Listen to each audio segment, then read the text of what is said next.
It's 8 o'clock, time to go over the agenda for today's meeting that will be held at 9 o'clock. Mr. Pate, you gonna take care of the invocation? Yes, sir.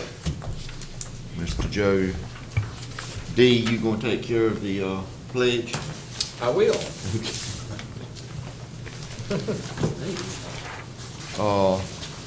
Adjustments to the agenda?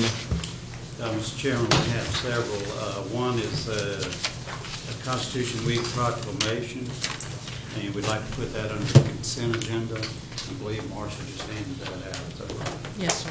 And that's which one, Marshall? That was the Constitution Week proclamation. You need another Okay. copy? We're gonna put it under consent agenda? Yes, sir.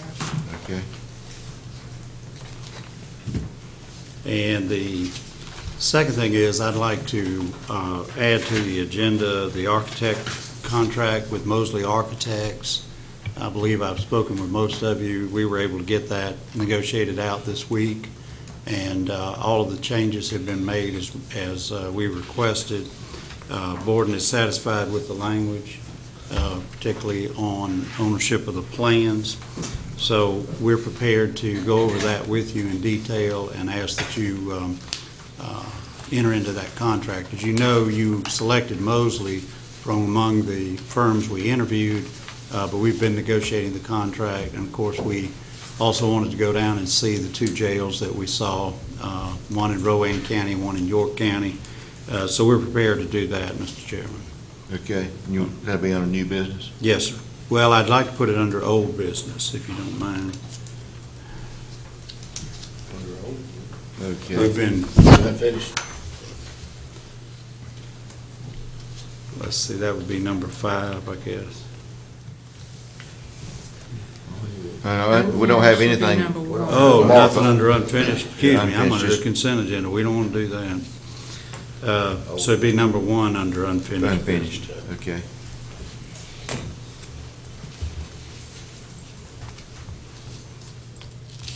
Okay. And then with Charlotte Jenkins' retirement, we're not adding anything, but we do have 2 people coming to make comments Okay. about the work that she's done, and they're from her board. And the other thing we need to add is a closed session, which you have on here. Okay. So we do have about 3 items there. One is on a contractual matter, and the other is on possible property acquisition. Okay.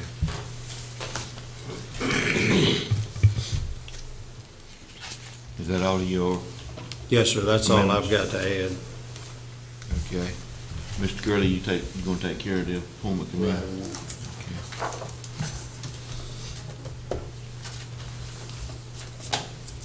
Consent agenda, everybody comfortable with that? Yes. Mr. Harris is here if anybody has any questions. On We the don't need- CDB. Mr. Harris is here if anybody has any questions on the CDBG program under consent agenda. I did have one question, quick question. Where's Love Drive? Love Drive David, intersection. Love Drive intersection with Carrington Bridge Road. David. In fact, if Love Drive was extended, it would go into Sleepy Creek Road. So they're near All Flowers property, That's right around that right area? around the corner from his house. It's coming from Goldsboro. It's a portion of Arrington Bridge Road where 581 will branch off and then keep going on Arrington Bridge Road. Love Drive is just a short distance from there. Okay, thank you. Anyone else?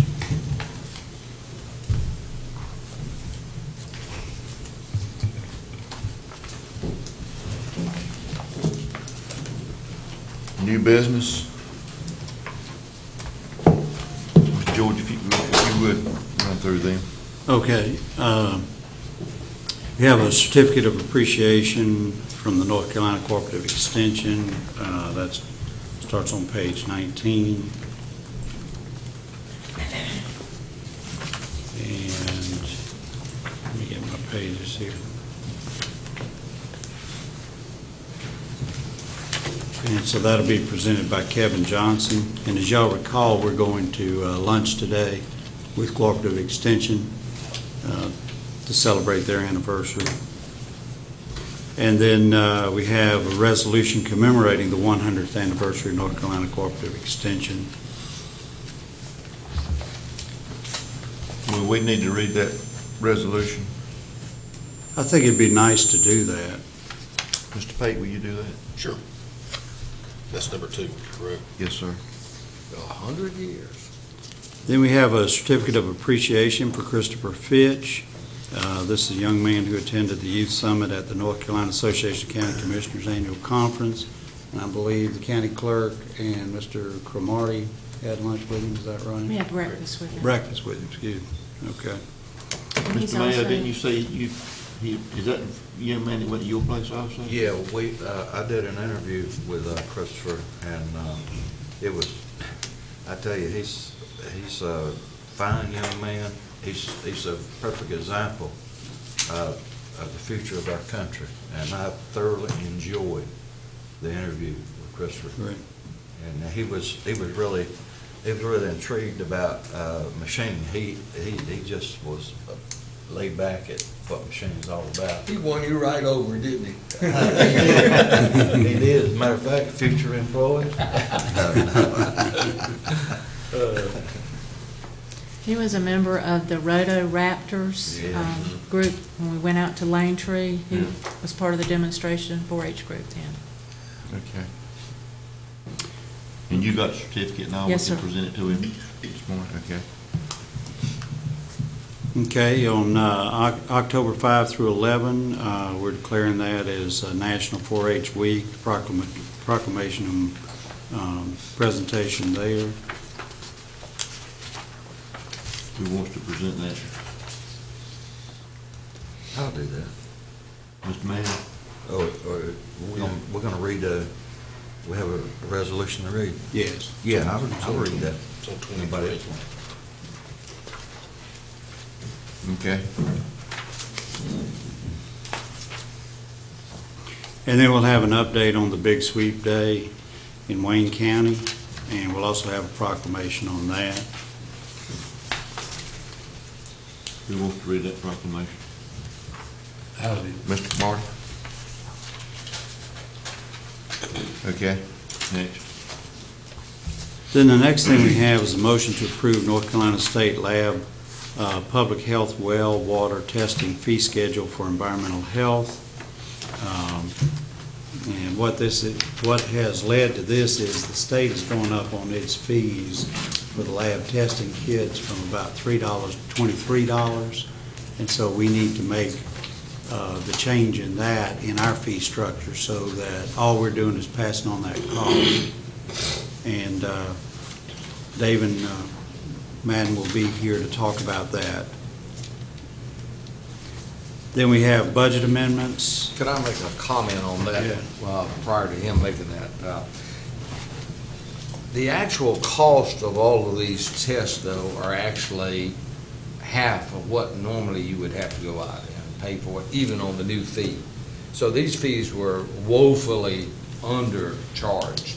So they're really kind of bringing that up more to what the costs are Right. on the state level, so we're having to do the same thing here. Right. So I know it looks like a huge increase, but actually, if you go and do that privately, those fees are 100% more. So I just want to make sure everyone's aware of that. Okay. Okay. All right, so we have that. Like I said, David will be here to discuss that. And then we get into budget amendments. And Pam, do you want to go over those now, or do you want to go over those at the meeting? Just wait? Yes, me. Okay. So we have the budget amendments, and then we have a motion to submit comments to North Carolina Department of Transportation on the completion of Interstate 795 route from U.S. Highway 70 in Goldsboro south to Interstate 40. And Connie will be here and is here to go over that with you. We have a PowerPoint presentation. Several of you went with us to a meeting in Raleigh with the North Carolina DOT where we discussed this. I know that Joe and I think Ray, was there anyone else who went on that? Wayne went. So 3 of you have been through this presentation, but basically where we're at is the DOT has hired an engineering consulting firm. They've been studying these alternatives probably for the better part of a year, and they have now come back with 4 possible alternatives for this route. And what they're asking for is comments from the local governments involved. And we have met with the city of Goldsboro staff probably in the last week, 10 days, I guess it was, Connie. The thought process there was that if we could be in agreement, that would be more beneficial to Wayne County and Goldsboro going forward with our comments. The city was supposed to discuss it yesterday. I'm not sure if they did or not. But anyway, it was supposed to be on their agenda yesterday and then on ours today.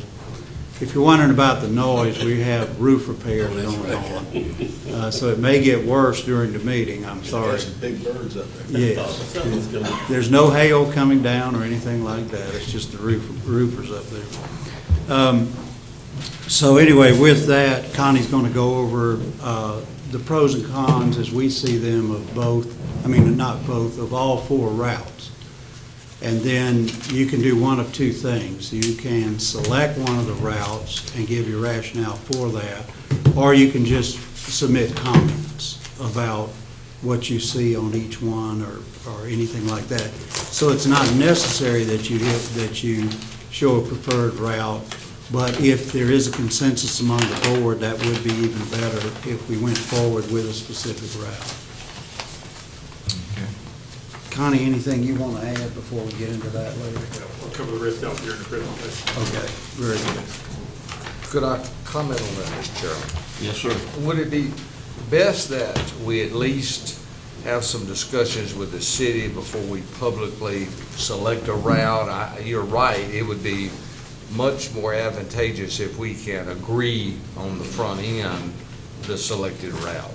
Well, as he... If we recommend something and they recommend something different, we may have an issue. Well, I think as he gets into his comments, you'll see that we're kind of, I think we're there. Okay. You told me the deadline was October 1st. I would just hate for us to. We're there at the staff level. Okay, well, that's fine. If you're there at the staff level, we're about there. But we don't make the decision, you make the decision, but we've had a lot of a good discussion on it, and I think we're both clear which route we think we ought to go with. All right, great. Maybe Thank you. Connie could find out when we're in closed session, what they Yeah, decided if you last wanna night. I'll try to contact the That'd city be probably great. over Yeah, that would. before you're 9 o'clock. Okay.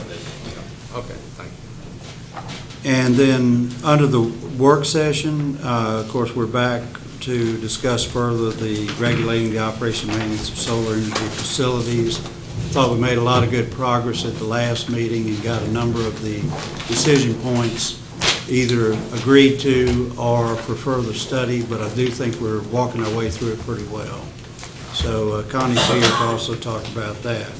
Could, Mr. Chairman, Yes, sir. I keep interrupting, but could I ask, I know there's one issue that's going to come up, and that is going to be the maintenance of these facilities, because we've all been contacted by citizens that are concerned about the maintenance, especially the bush hog, and I think you are aware of that as well. Yes. Could you possibly draft us up something, one line that could possibly cover that we could put into this ordinance so that we can ensure that they would be maintained?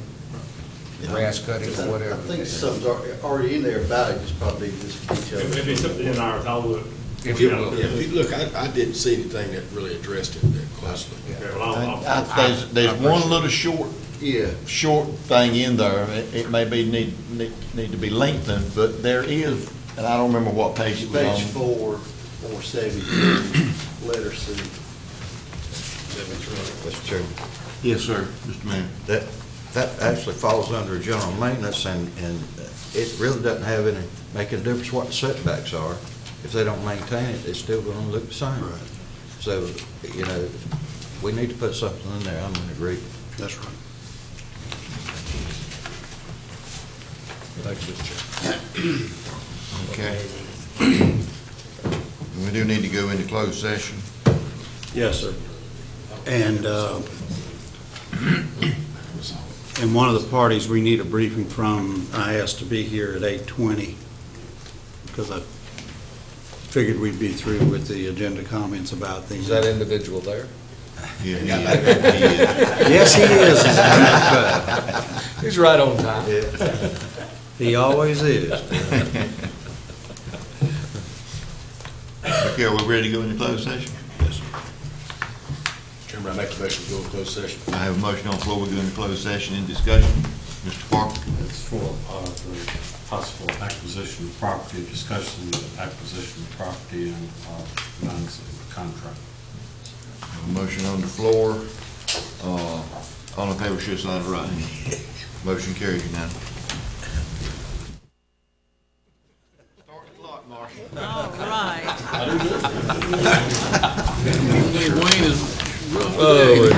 Kevin's first and lunch today. We're going to start. That's true.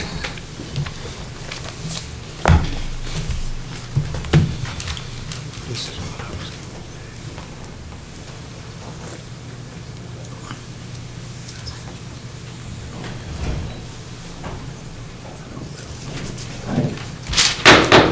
A little past 9 o'clock, time to conduct the business of the Wayne County Board of Commissioners. Mr. Pate, you would do the invocation, please? Yes, I will. Please bow your heads. Dear Heavenly Father, we're meeting today to conduct county business. Guide our hearts and minds in the spirit of fairness, right thought, and speech. Impart your supreme wisdom upon our activities so that our affairs may reach a successful conclusion. Thank you for being our source of guidance today. In Christ's name we pray. Amen. Please stand with me and let's give the pledge of allegiance. I pledge allegiance to the flag of the United States of America and to the republic for which it stands, one nation, under God, indivisible, with liberty and justice for all. Thank you, gentlemen.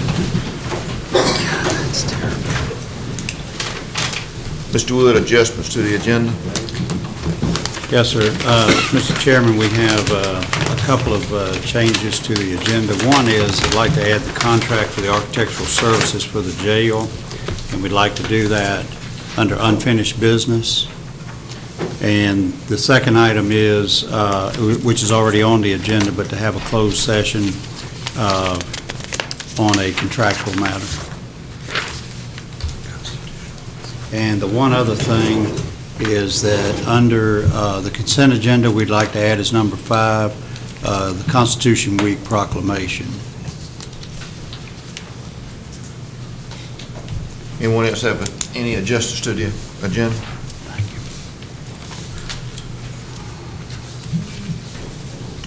Do I have a motion for approval of the minutes? So moved. I have a motion on the floor to approve the minutes of September the 2nd, 2014. Any discussion? No discussion. All in favor, show sign of right hand. Motion carries.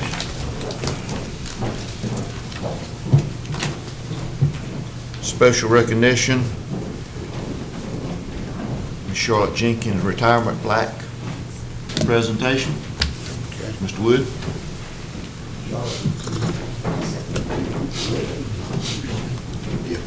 If y'all want to come on down. We're here today to recognize Charlotte Jenkins. Charlotte has spent 41 and a half years with our Soil and Water Conservation District, which is hard to believe. She's still a young woman. But Charlotte, we appreciate all the work that you've done for the county and the district. At this time, I'm going to call on 2 people who are supervisors with the Soil and Water Conservation District, and that's Mr. Thomas Uzel and Donna Mills. If y'all would come up. We thought it'd be more appropriate for them to make comments rather than me because they've worked with her over the years and know more about what she's done. Well, I'm Thomas Uzel. I'm vice chairman, and Ronnie Parks put this off on me, so I got Donna to help me make sure I made this right. Well, Charlotte has worked with the Soil and Water District for 41 years, and for the past 10 years, she has been the department head. And believe it or not, we were at the last meeting, and she was telling me that she had worked in the same office, the same desk, for 41 years, same building. So that's pretty neat. I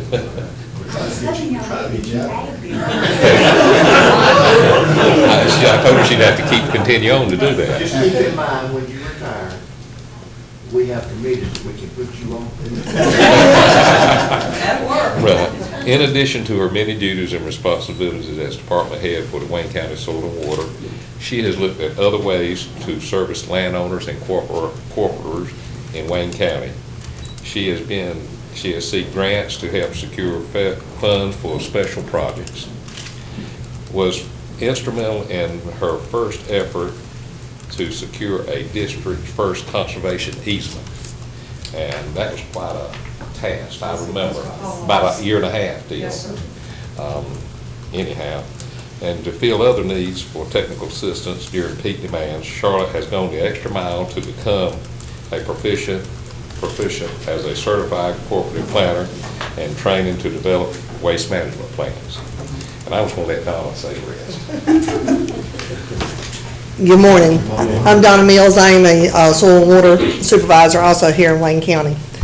What stands before you is a model employee, as you all know. 41 and a half years is nothing to laugh about. I mean, it is something that to have an employee that will come to work every morning and be willing to do the job and do the best she can for Wayne County. And that's what stands before you today is Charlotte Jenkins.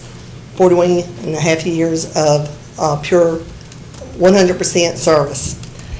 Charlotte was also recognized as Wayne County's 2013 Outstanding Woman in Agriculture and Outstanding Administrative Employee of the Year of the North Carolina Association of Conservation Districts.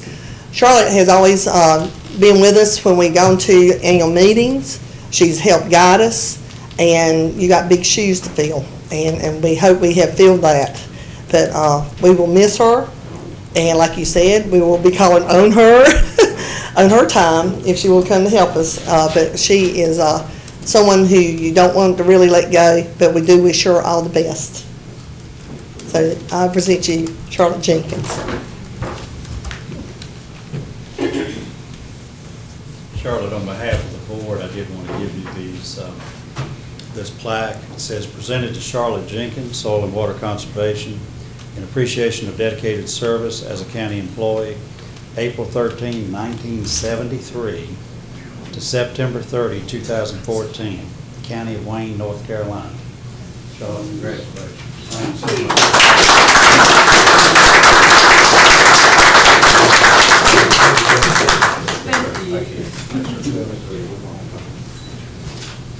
Okay. But this good looking group, all right. The building was always new when you put it in. Close to it, close to it. I was waiting for the fireman suit. Oh, okay. Thank you. Good. What I get? Okay.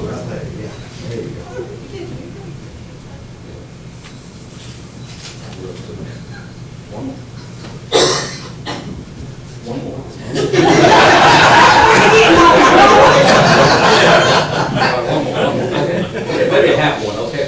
Just a half. There we go. Thank you. Wait a minute. Just in case he don't get me in trouble.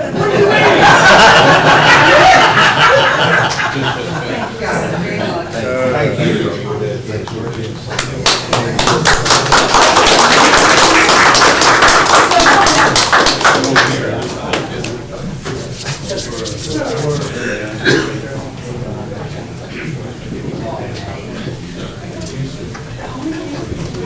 Very nice.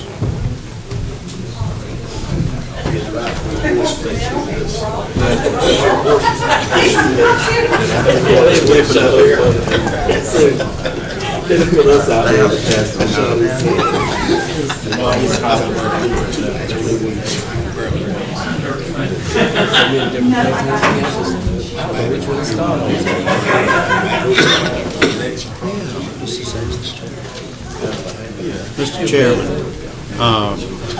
county clerk's asked if under new business, we could go ahead and take all of these things dealing with the North Carolina Cooperative Extension Service, because they've got to get back and help get everything prepared for the lunch you're going to. Oh, well, we definitely. You can So, vote on in other words, if y'all would like to eat, we need to move this new business up. I do need to make one announcement before we go any further. The noise you hear up above, the roof is not falling in, they're working on it, so that's the noise that's going on, they're walking around repairing the roof. Thank you. So in that case, the board will need to come back down. Oh, Can you come up here? Yeah, we gotta go back down, John.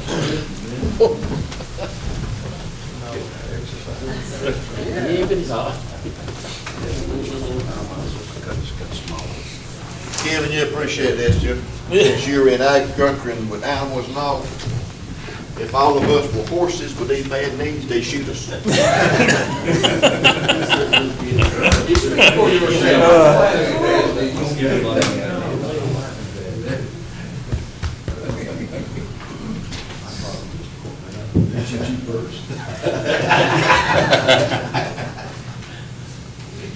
You want me? Okay.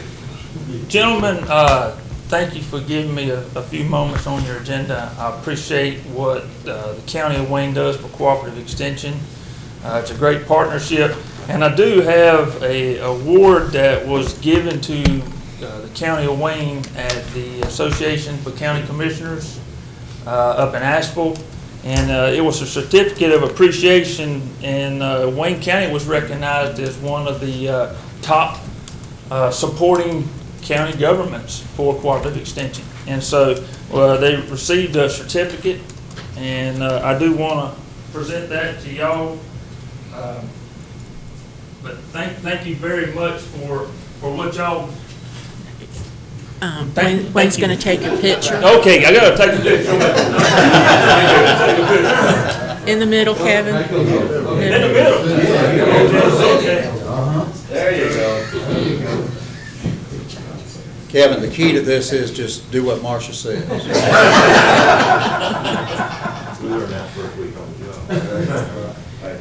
Thank you. Thank you, gentlemen. Marcia, you think you got one spot on the wall there? We absolutely do. We'll make room. The key is I do what Marcia tells me to do here and what Deborah tells me to do over there. So, but thank you very much.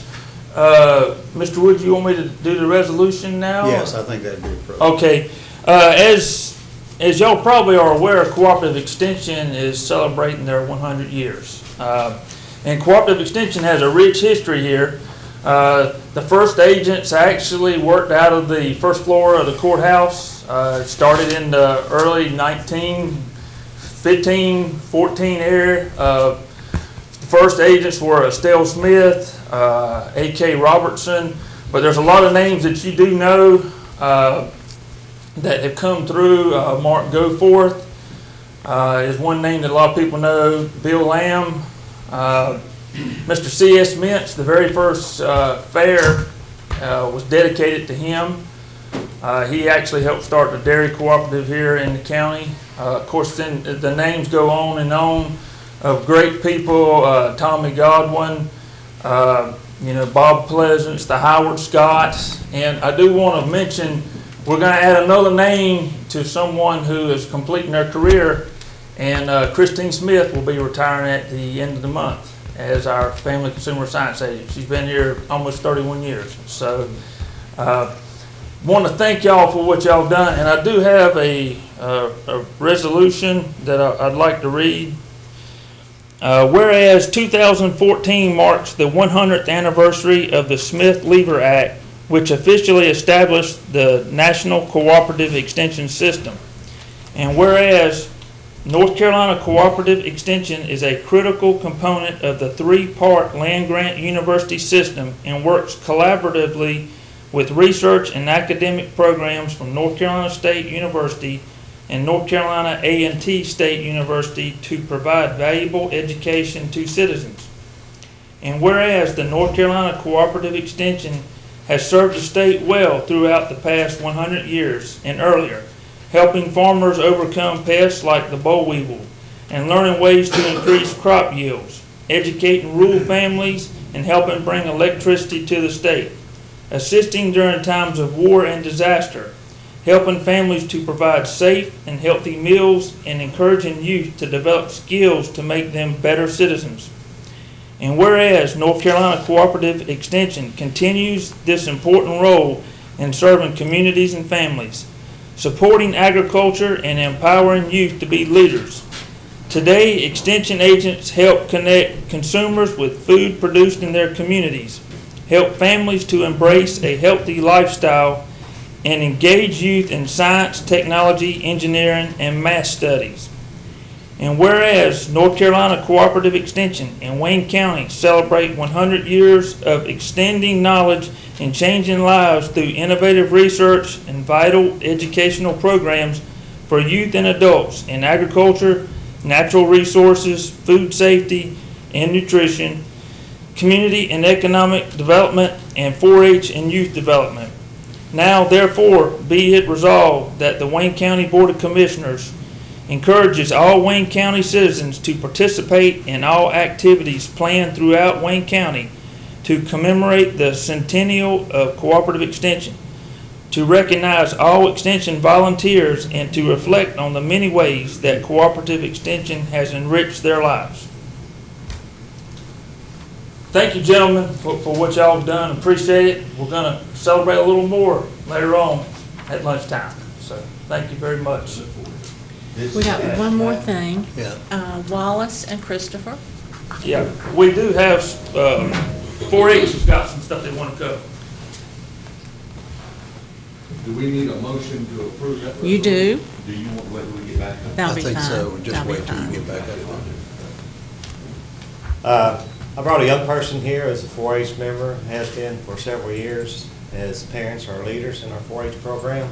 It's Mr. Christopher Finch, and he has a short talk he'd like to give to you.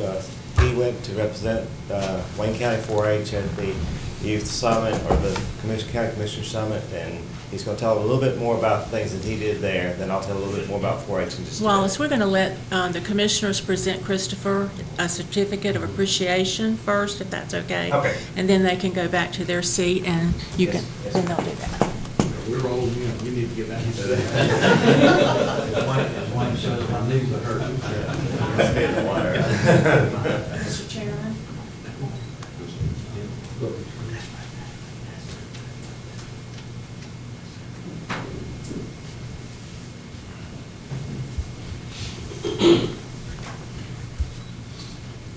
Christopher, the Wayne County Board of Commissioners would like to present this certificate of appreciation to you for your hard work that you've put out effort for. I think you've met Mr. Camardi and Ms. Wilson and Mr. Mayo, but we do appreciate what you've done. You're the future of our county or this country. You'll be in a position like some of us at some point in your life probably. We'll be long gone, but you're the future of young people like you are the future of our country. And we do appreciate what you have done. Certificate of appreciation presented to Christopher Finch in recognition of his participation in the 5th Annual Youth Summit at the North Carolina Association of County Commissioners Annual Conference, August the 15th, 16th, 2014, presented on September 16th. Christopher, we do appreciate it. Thank you, sir.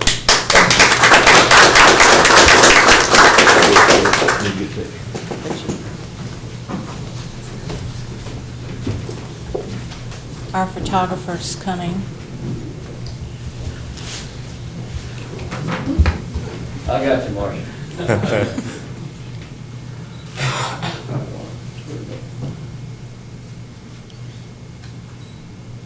Thank you.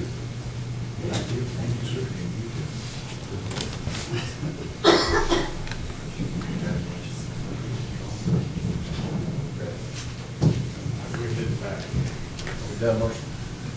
Now you can go up. Now you can go up.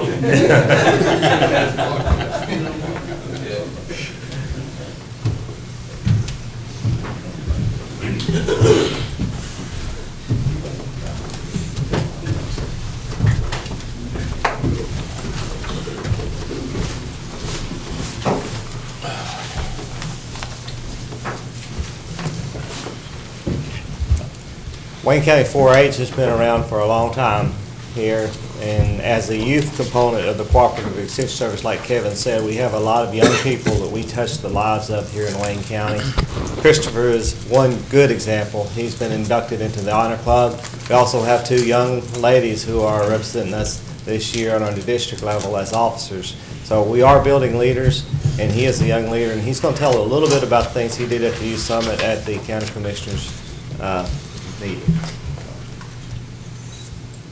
Well, as I said, I'm Christopher Finch, and I'm 17 years old. I've been homeschooled in Wayne County all my life. I'm an officer on the 4-H County Council, and I recently had the opportunity to attend the North Carolina Association of County Commissioners Conference, and that was really fun through Youth Voice. It was held in Bungay County. This was my first time going, and it was awesome. The first thing we did, well, one of the first things we did, we got to tour the new judicial complex, and we got to hear from the judge and what she does and the kind of courts and cases that she gets. And one of the cool things we did for dinner, we actually got to eat in the detention cafeteria. There were no inmates in there at the time, but it was still pretty cool. We had breakfast at the general session, and I learned a lot there. They talked about the Johnson County the teen drivers program, and that's a program where the commissioners work with the county manager and the youth in the schools to help try to reduce teen driving fatalities, and I thought that was a really good program. Dr. Vincent Corvello, he's the director founder of the Center for Risk Communication.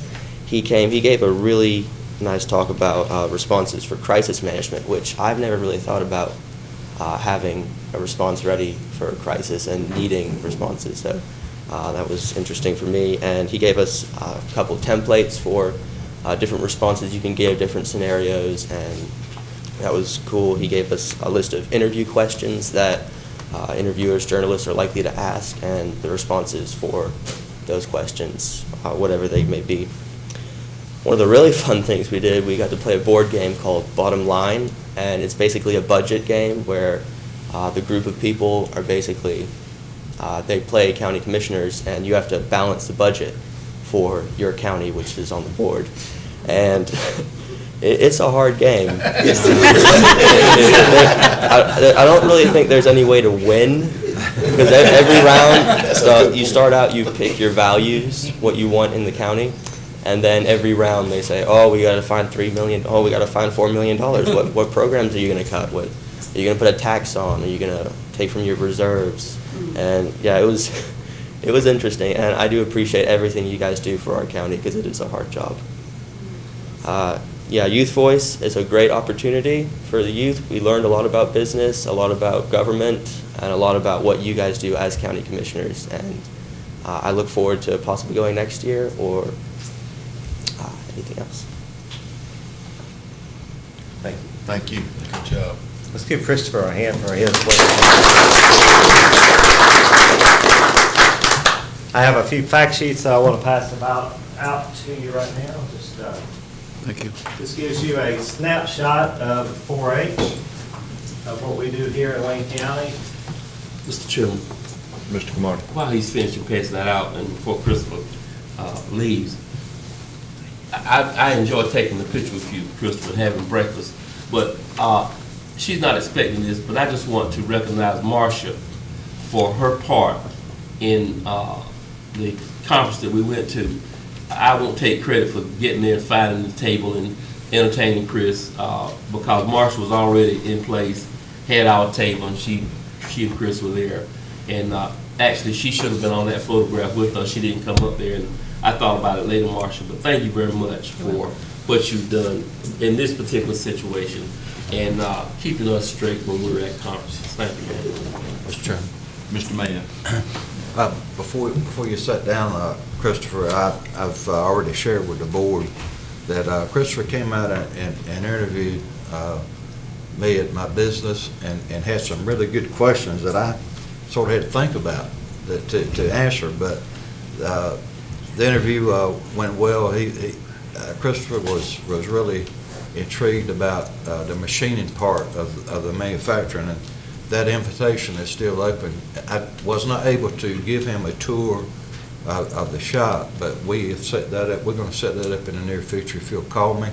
But you know, above all, I have a whole new attitude based on meeting Christopher about the youth in our country.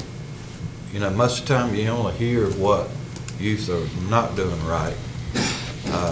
It's time that we really stood up and said, yeah, there's a lot of good youth in this country that are doing what's right.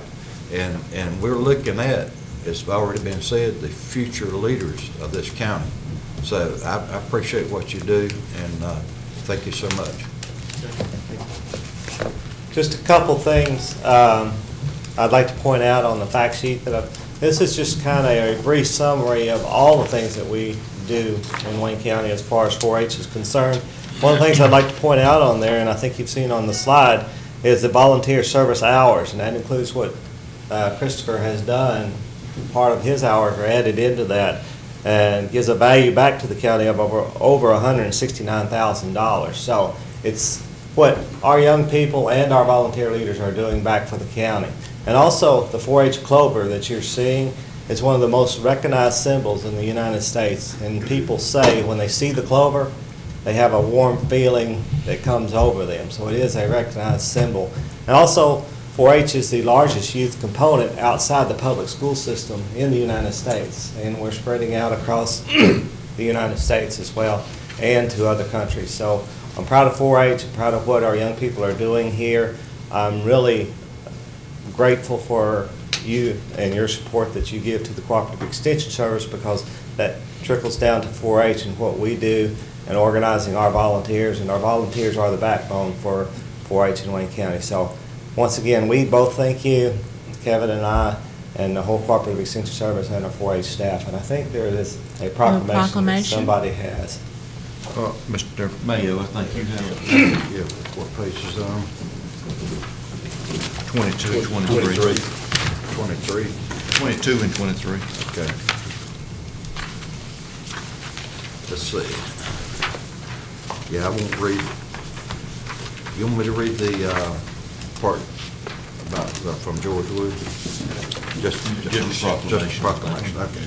Whereas 4-H has been serving the young people of North Carolina with educational and leadership opportunities since 1914, and whereas 4-H work is an educational youth development program of the North Carolina Cooperative Extension Service, North Carolina State University, and North Carolina Agricultural and Technical State University, and is supervised on the county level by the 4-H staff along with the help of local 4-H volunteers who are outstanding men and women in their communities. And whereas Wayne County 4-H reaches 10,196 youth and 262 volunteers annually, and whereas 4-Hers pledge their heads, hearts, hands, and health to the improvement of their clubs, communities, countries, and the world. And whereas 4-H members working with educational learn by doing projects, put into practice new skills and science as they strive to make the best better, the motto of 4-H. And whereas 4-H provides a unique opportunity for young people to develop life skills through hands-on learning experiences, including educational workshops, project work, presentation experiences, camps, conferences, before and after school programs, and other events at local, county, district, state, national, and international levels. And whereas the citizenship and leadership training which 4-H members receive in this program is a valuable asset to our democratic way of life. Now therefore be it resolved that the Wayne County Board of Commissioners does hereby proclaim October 5th through the 11th, 2014 as National 4-H Week in Wayne County, and urges all of our citizens to encourage and support the work of the 4-H Youth Development Program. Adopted this the 16th day of September 2014. Thank you very much. Thank you, Mr. Mayor. I make a motion we accept this resolution. I have a motion on the floor that we accept Mr. Mayo's recommendation. Any discussion? Comment. Mr. Pate. Again, he's an example of what we need in this country, of young kids stepping up to the plate. All the work that goes on at 4-H and everything that goes on at the Wayne Center is truly important in this county, in this country. I told Charlotte before she left a while ago that I want to make sure she's at the groundbreaking and the grand opening of the Agriculture Center when we finish that. And I said, when we finish that. Kevin has been a big help and has really educated me on all the components that take place at the Wayne Center. It's cooperative extension and it's several other things. I mean, it's something you need to really get involved in to understand how hard these people work and what value they bring to us. And that's what to thank them publicly. Thank you, Mr. Chairman. Thank you, Mr. Pate. Anyone else? I just want to make one short comment. As a youth, I was a 4-H member. I think that it probably made me a better person to interact with other children of our age and the leadership that we had. And Christopher, I just want to thank you again, because like Mr. Pate, Mr. Mayo says, you're the future of our country. Not only you, but there's thousands and thousands of young people that's doing the right thing. You don't always get the credit that you deserve, but we just want to thank you for your hard work again. Thank you. Thank you, sir. Thank you. And I'd like to say also that I certainly appreciate, again, your support. I have the opportunity to see firsthand these young people grow up and become leaders. I've been a 4-H agent for 27 years, and so here since 2008. And I appreciate the opportunity and your support that comes to the Cooperative Extension Service and our youth program, because it makes a difference to the lives of the young people all across Wayne County and North Carolina. Thank you very much. Thank you. Anything else? Need to vote on Number 2, the resolution commemorating. We need to vote on that. We got a motion on the floor. Okay, sorry about that. Have a motion on the floor. All in favor, show of sign of right hand. Motion carries unanimous. We need to go back to number 2. Yes, sir.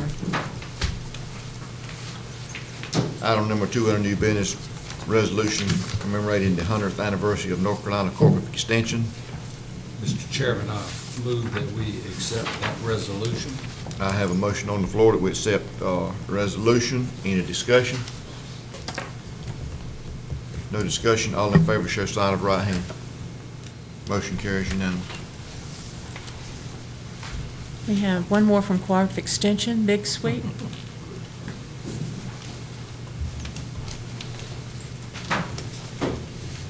Good morning, gentlemen. How are you? Good morning. Good morning. I'm Barbara Byers, and I'm privileged to coordinate our Big Sweep efforts every year. And I think Marcia has given you all our handout, in which last year we had 266 volunteers at 18 sites that collected 84 bags of trash.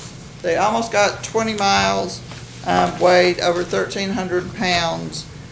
So we were certainly proud of that effort. That's the highest we've had in a couple of years. And in fact, I was honored to get a plaque recognizing that effort this summer.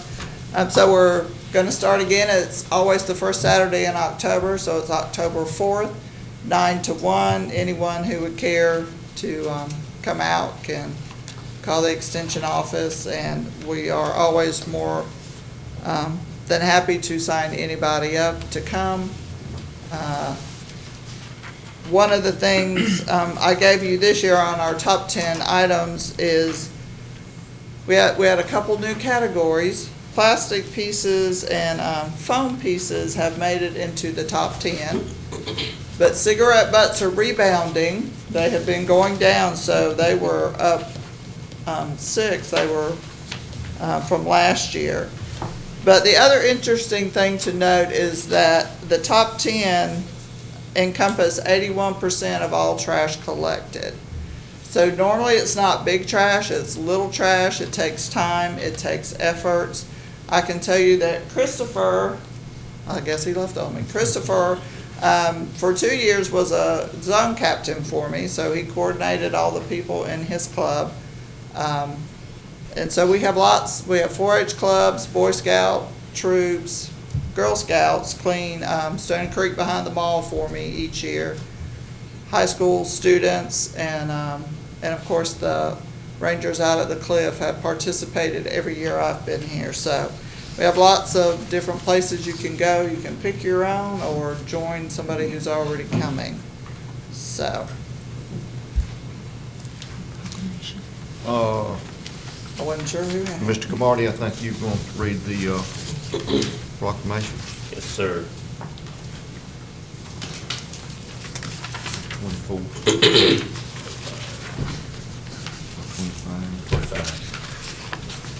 We have a proclamation relative to this, and it reads, whereas Wayne County is rich in natural resources and beauty, and whereas water is a basic and essential need for all life, and whereas trash fouls our waterways as well as our landscapes, and whereas every citizen should contribute to keeping our environment clean and healthy by working together to preserve clean water and the natural beauty of our surroundings, and whereas North Carolina Big Sweep is a statewide and global community effort to retrieve trash from North Carolina waterways and landscapes. Now, therefore be it resolved that the Wayne County Board of Commissioners does hereby proclaim October 4th, 2014 as Big Sweep Day in Wayne County. And it does further hereby urge every citizen to do his or her part to restore the beauty and functions of our lakes, streams, and landscapes by volunteering to participate in the Big Sweep event. Adopted this, the 16th day of September 2014. And Mr. Chairman, put that in the form of a motion. I have a motion on the floor from Mr. Camardi. Any discussion? Yes, sir. Tate. Just a quick comment, and I applaud you for what you're doing, and I thank the sheriff and his group out there cleaning up too. But it's sad in this country that people just throw their trash out the window with no regard to their fellow man, and it's just disgusting to me. I wish our legislature would consider raising the fine to like something like I believe in Georgia it's $2,000 fine. I think if you get caught, and ours is substantially lower. I think a person would think twice if they had to pay $2,000 or face jail term. But anyway, I just had to get that out. I think I said that last year when you were here, but I still believe. Anyone else? Mr. Chairman. Mr. Camardi. I would like to think that maybe this effort is contagious. In Mount Olive, there's a concerned citizens group who are working to clean up areas and parts of Mount Olive, and one of them is picking up trash. And probably about a month or 6 weeks ago, I had an opportunity one Saturday morning to get up early and help clean up a street.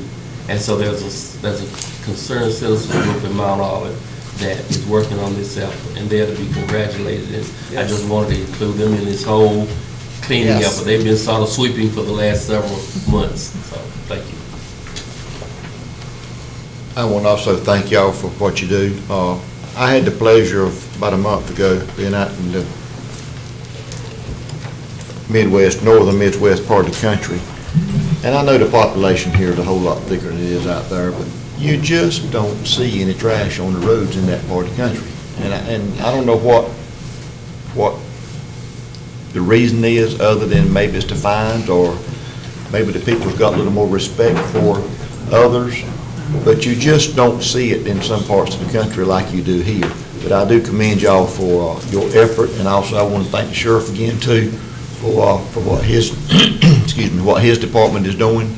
But really, it's quite Well, that's kind it's of quite heartbreaking to see the trash that we see on the sides of the roads here, and you go in other parts of the country, and they just respect the land and what they've got. I feel like more than we do sometimes. Well, in 4-H, we like to teach the children so that hopefully as they grow up, they will adopt practices. So we're hoping that's one. And our trash level was down there for a while, so not quite sure what could have been all the floods, could have washed some of it out of the woods and things, so, but we do appreciate everything, the support that we get from each of you. Thank y'all. We have a motion on the floor. Any other discussion? All in favor, show sign of right hand. Motion carries unanimous. Mr. Chairman, if we could we take item number 6 under new business?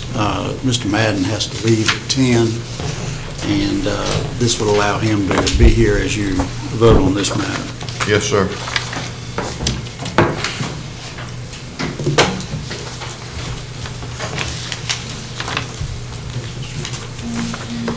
Good morning, Chairman Aycock and fellow commissioners. Thank you. I have a fee schedule I'm going to hand to you quickly.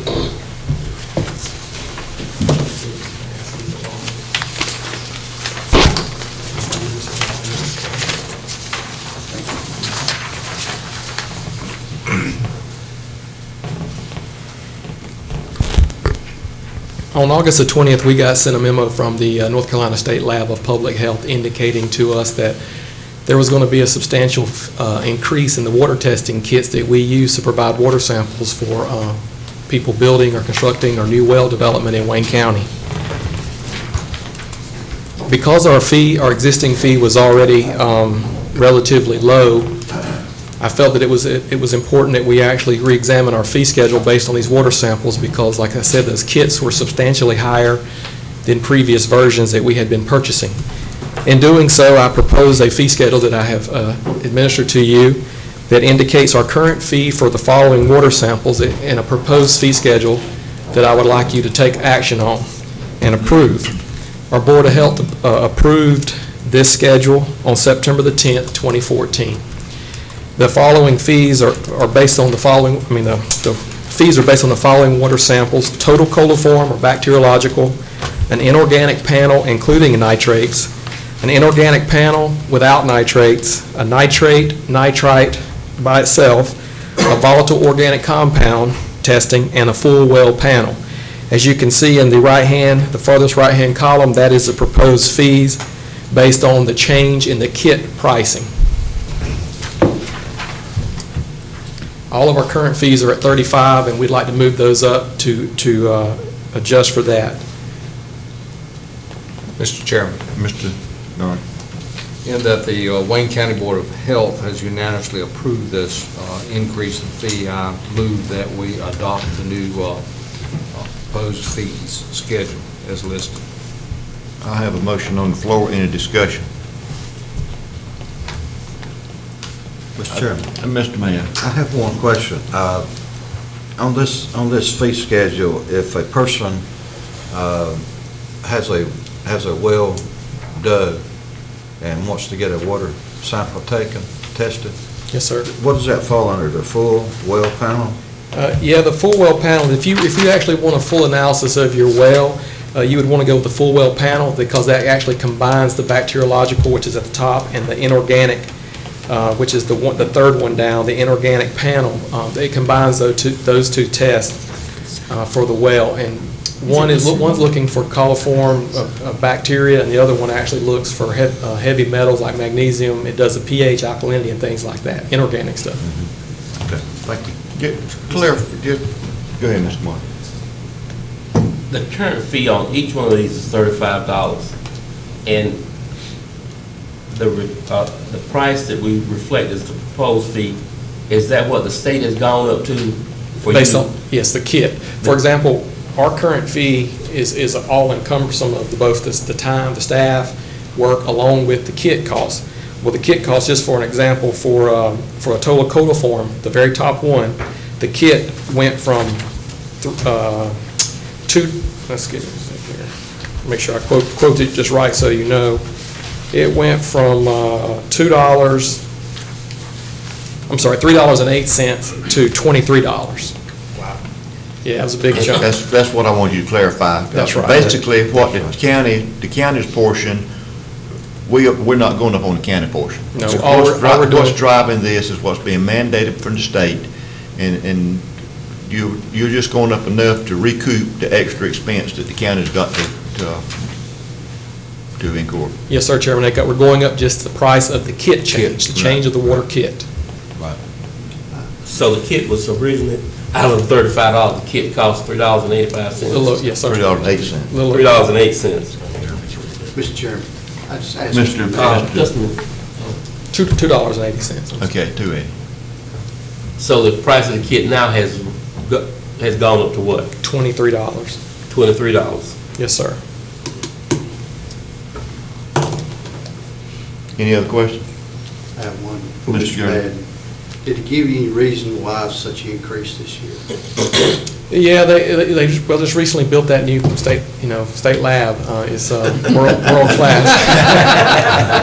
I mean, I think that really gets down to the gist of it. Is we have a world class public laboratory right now, and as I was explaining with they part of it was for them to stay competitive. Now he asked why they staying competitive with the price increases. But what was happening is some people were using private laboratories if they had them available. In the private labs, for example, charging for an average bacteriological, charging about $100 a sample, but they sometimes can get a quicker turnaround time than our state lab. So the state lab was turning around slower and charging less, and people weren't using them, so they decided to go up the price, I guess, to try to make a difference for those that were using them. Not everybody has a private lab close by to get benefit of that quick turnaround time. Anyone else? You answered the question. Thank you. Pleasure of the board. We have a motion on the floor. Any other discussion? All in favor, show your sign of right hand. Motion carries unanimous. Thank you, gentlemen. You have a good day.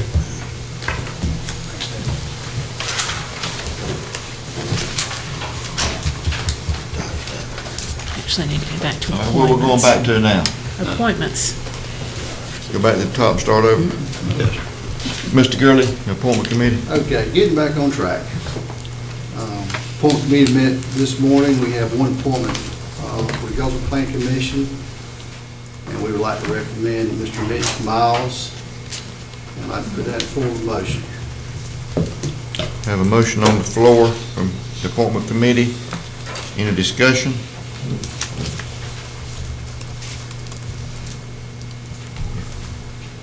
We have a motion on the floor, no discussion. All in favor, show sign of right hand. Motion carries unanimous. Thank you, Mr. Gurley. Unfinished business. Mr. Wood, if you would bring us up to the contract for the jail, and Mr. Bell, we will hear your comments and your recommendation. Mr. Chairman, I believe Marcia has given you all a copy of the proposed agreement. This is a standard AIA document, B101-2007. It's the standard form of agreement between owner and architect. This has been vetted by, as far as the terms, it's been vetted by the county attorney, by myself, by the purchasing agent. We've also had members of the jail committee headed by Mr. Bell. We've also had Mr. Mayo involved from the facilities committee. We've had Milford Smith involved in it, and obviously we've had the sheriff and the chief jailer also involved in reviewing all of this. Let me just go over quickly with you where we're at. If you look at page 2, down towards the bottom, you'll see project information. We asked the architect to divide this up into 3 tasks, and I just want to refresh your memory. We went through an RFQ process on the architect. As y'all recall, I believe you interviewed 5 or 6 firms, and we selected Mosley Architects, and you authorized us to negotiate with them on this contract. We've gone through about 3, maybe 4 iterations of this, but I think we're ready to go with it this morning. What we asked them to do was break this up into 3 separate tasks. Task 1 will consist of the needs assessment and feasibility study for the existing sheriff's office and detention center for the RFQ dated October 2, analyzing an expansion at the current site on Walnut Street and considering the William Street property location, as well as another property to be determined. Needs assessment programming services will consist of the detention needs, the sheriff's office needs, and the adult and juvenile probation needs. So it's a fairly all-encompassing report that we're asking them to prepare. And if you go to page 22, at the top of that page is Article 11, compensation. And what they are proposing, and I'm in agreement with, is the compensation for Task 1 basic services shall be the lump sum of $78,870 and no $100. So that would be for Task 1. Task 2 will consist of, back to page 2, Task 2 will consist of the architectural and engineering design services for an approximately 218-bed satellite jail housing facility for misdemeanants and other minimum security inmates. The project will be based upon a previous facility constructed in Rowan County. Minor modifications will be provided that deviate from that prototype, including one of the 4 housing units will be modified to provide double occupancy cells in lieu of dorm beds, parentheses, approximately 13 cells. And I want to stress those cells are double occupancy cells. And 3 dormitory units to be sized at 64 beds each. Let me digress for a minute on this and explain this. As y'all know, the Rowan County facility we saw had 4 wings of 40. It could accommodate 40 inmates in each wing for a total of 160. When we first started on this project, we were looking at perhaps about 120. So we were even talking about reducing the size of that Rowan County facility. What we have quickly realized is that in the summer, and Fane had warned me about this, is that our numbers would increase. And as those numbers increase, of course, our cost to farm them out to other counties increases. We are farming out on average somewhere around 110 inmates now. It drops back down to about 80 to 90 during the off-summer months. So the good news is summer's almost over. But in essence, if you're looking at planning for the maximum, we need 110 to 120 beds right now. So what we're looking at here is, after discussing it with the sheriff and Fane, with the jail committee chair, what we're looking at is taking this up from the 160 that you saw in Rowan County. The law has recently changed, as y'all may recall from our interviews with these companies, to where it used to be only the 2 largest counties, I believe it was, in the state were able to go to 64 beds in the dormitory style. That was changed within the last year to where any county in the state can go to 64 beds in one of these dorms. So what we're proposing is that we expand those 40-bed dorms to 64-bed dorms. So that takes care of 3 of them. And in talking to the chief jailer and the sheriff, what they would like is one of those wings have the jail inserts, steel jail cell inserts like you saw at the York County, South Carolina jail. And I believe everybody recalls those.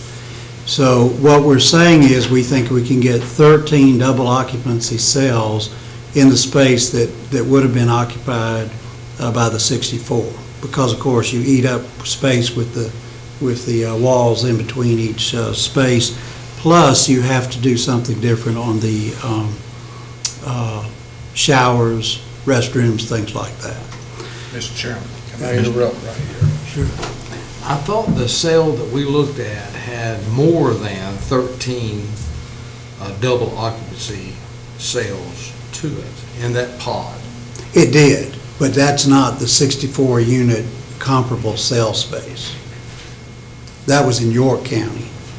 And South Carolina standards are a little bit different from North Carolina standards on jails. Well, But you'll be able to get 26.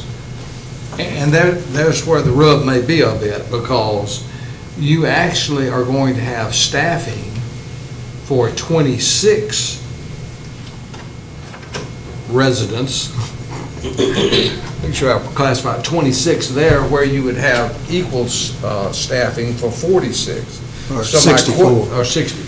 So my question is, do we want to limit ourselves to only 26 or 13 pods in that section, or do we need to oversize that pod to be more reflective of what we saw in South Carolina?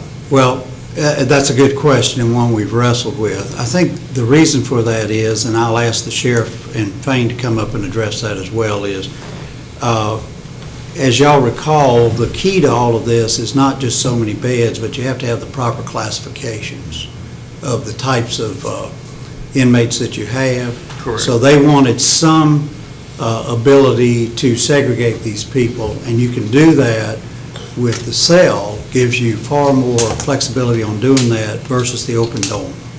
Agreed, and I totally agree, we do need to have some way to do that. But my question is whether or not we need to limit that to just the 13 double occupancy pods. Well, I think you could expand the length of this. However, what we're looking at, there's a task 3 here, which is to build the larger jail. Sure. And so I think what we're looking at here is to get enough jail cells, and the timing on this is roughly 2 years. From the time you approve this, they do the study, they come back, they develop the plans, go through construction, it's roughly 2 years, and we would get these 218 beds in occupancy. Mr. Wood, can I interrupt just a minute? Yes, sir. It's 10 o'clock, our public comment, we have to hold pretty close to schedule on that. Okay. Can we come back to this in just a minute? Absolutely. It's 10 o'clock, time for our public comment section. If anyone has any public comments they would like to make, you're allotted 4 minutes. And if you would give your name, address, and phone number. Public comment section is open now. Tom Drew is not here.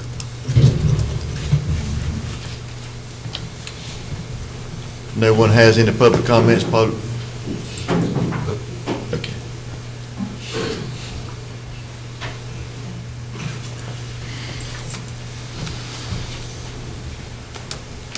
Good morning. Good morning.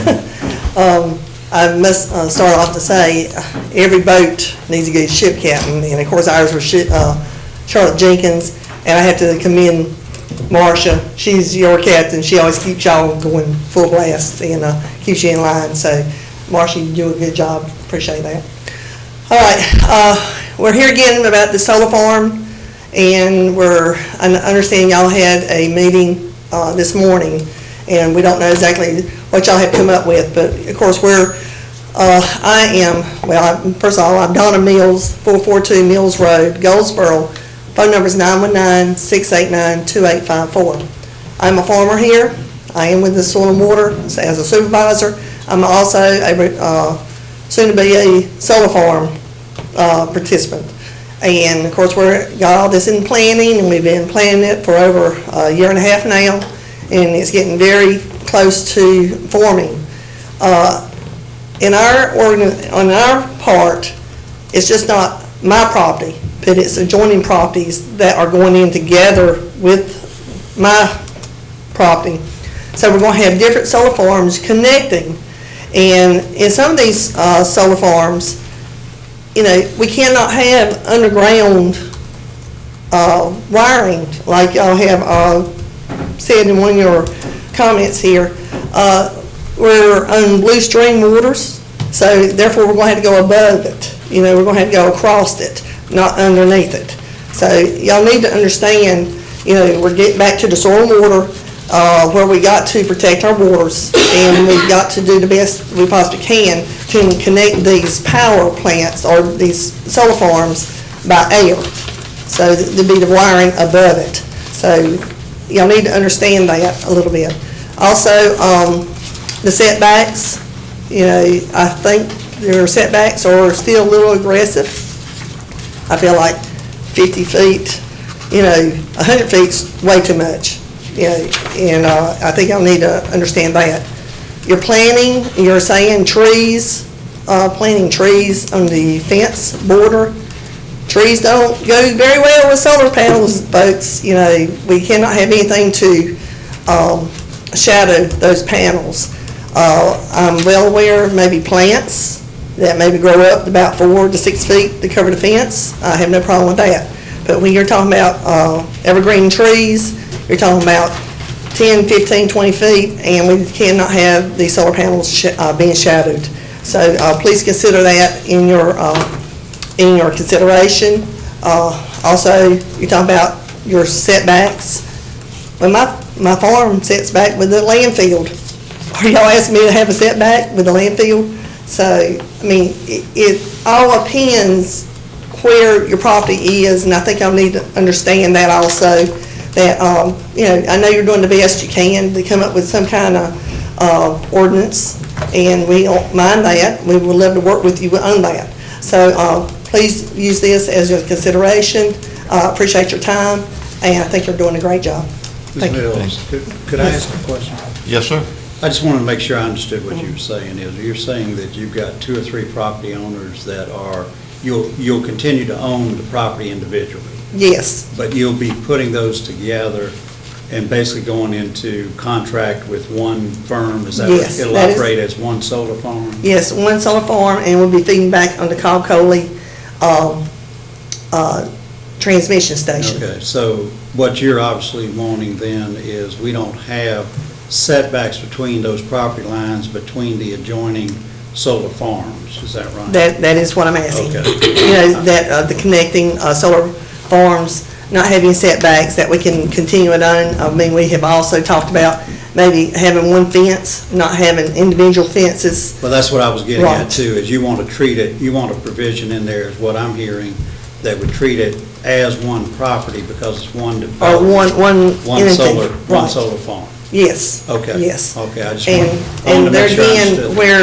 where our farm jumps over the blue line stream, you Go know, overhead. of course, we will do the setbacks, provided by the state on the Mm-hmm. blue line streams, but we're asking for you to consider that and make accordance of that.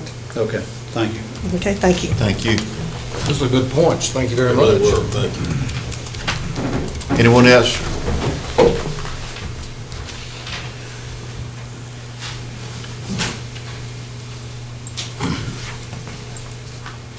Good morning. I'm Roger Casey. I live here in Goldsboro, Hampton Acres Drive. My wife's family owns property out on US 113 South, and I'm part of the same project that Don Mills has referred to. And like she said, we've been planning this for about 1.5 years now, meetings, and we've had signed contracts and so forth. And all of a sudden now we're being threatened with zoning. That some of the zoning takes away usable land that we could put into the solar farm itself. Solar companies will only pay you for the land that they can use. So obviously any setbacks that we have is cost us considerable amount of money, particularly when you look at it over 10 or 20 years. If we lose 10 acres down on a farm because of setbacks, it adds up to quite a bit of money for us landowners. So that's the motivation, right? We want to maximize how much land on our farm that we can put into solar panels. And to be quite honest with you, they're proposed, and I understand you may have a different copy or version of the ordinance than I have right here, or the proposed ordinance. But what I've got in mind is 50 feet from the side setbacks. Well, 50 feet doesn't sound like a lot, but when you got a property line that's 2,000 or 3,000 feet long, that's a lot of acreage. So what I personally think, and I think most people in our group, we've got several farmers that are in this group, 50 feet is very excessive. 20 feet maybe, because you got to have some room to get around the end of the panels between the fence and the panels for maintenance. But 50 feet is way, because you're getting out into the field too much. So that's one thing that really, I see really stands out to me as a big problem. The 100-foot setback from the road that's in my version, I think it's a little excessive too. I agree that we probably do need some setback from the road and a landscape buffer or whatever on the roads and around the houses. I kind of agree with that. But let's don't get excessive with it. Another thing that Donna was talking about, the power lines, you know, being underground all the way on a small solar array, underground's probably fine. But when you're talking about interconnecting several farms, obviously we've got to go overhead with high voltage lines and that sort of thing. So I'd love to see the wording changed on the underground part to allow overhead power lines. I mean, it's just, that's more of an engineering issue than an ordinance issue, I would think. I think that ought to be changed. Another thing that ought to be changed is the wording on the variances. Right now, we're limited. The only variance that the planning board can grant, according to this, is fencing and landscaping. Well, that needs to be changed to pretty much whatever the engineering issues are, so we can work around things. But anyway, well, I appreciate your consideration of these issues. We just think they're very excessive the way they are now. And again, I don't know what was talked about prior to this meeting in your the last workshop on it or whatever. But the last copy I have here still has 50 feet and 100 feet to power line problems and that sort of thing. I'd like, if you could, put off voting on any ordinance until a representative from our company can maybe sit down with the county planner and talk over some issues. Yep. My time is up. Okay. Thank you. I didn't know I was rambling on that. Screen up here where I can see it. Thank you, Mr. Casey. Anyone else have any public comments? If not, the public comment section is closed. We will go back to... Mr. Chairman, I think it's probably important for everybody who's listening to those two presentations to understand that you've got a work session scheduled today to discuss it, and then whatever you do, you'll have another public hearing that everybody will have an opportunity to come back. Okay. Thank you, Mr. Parker.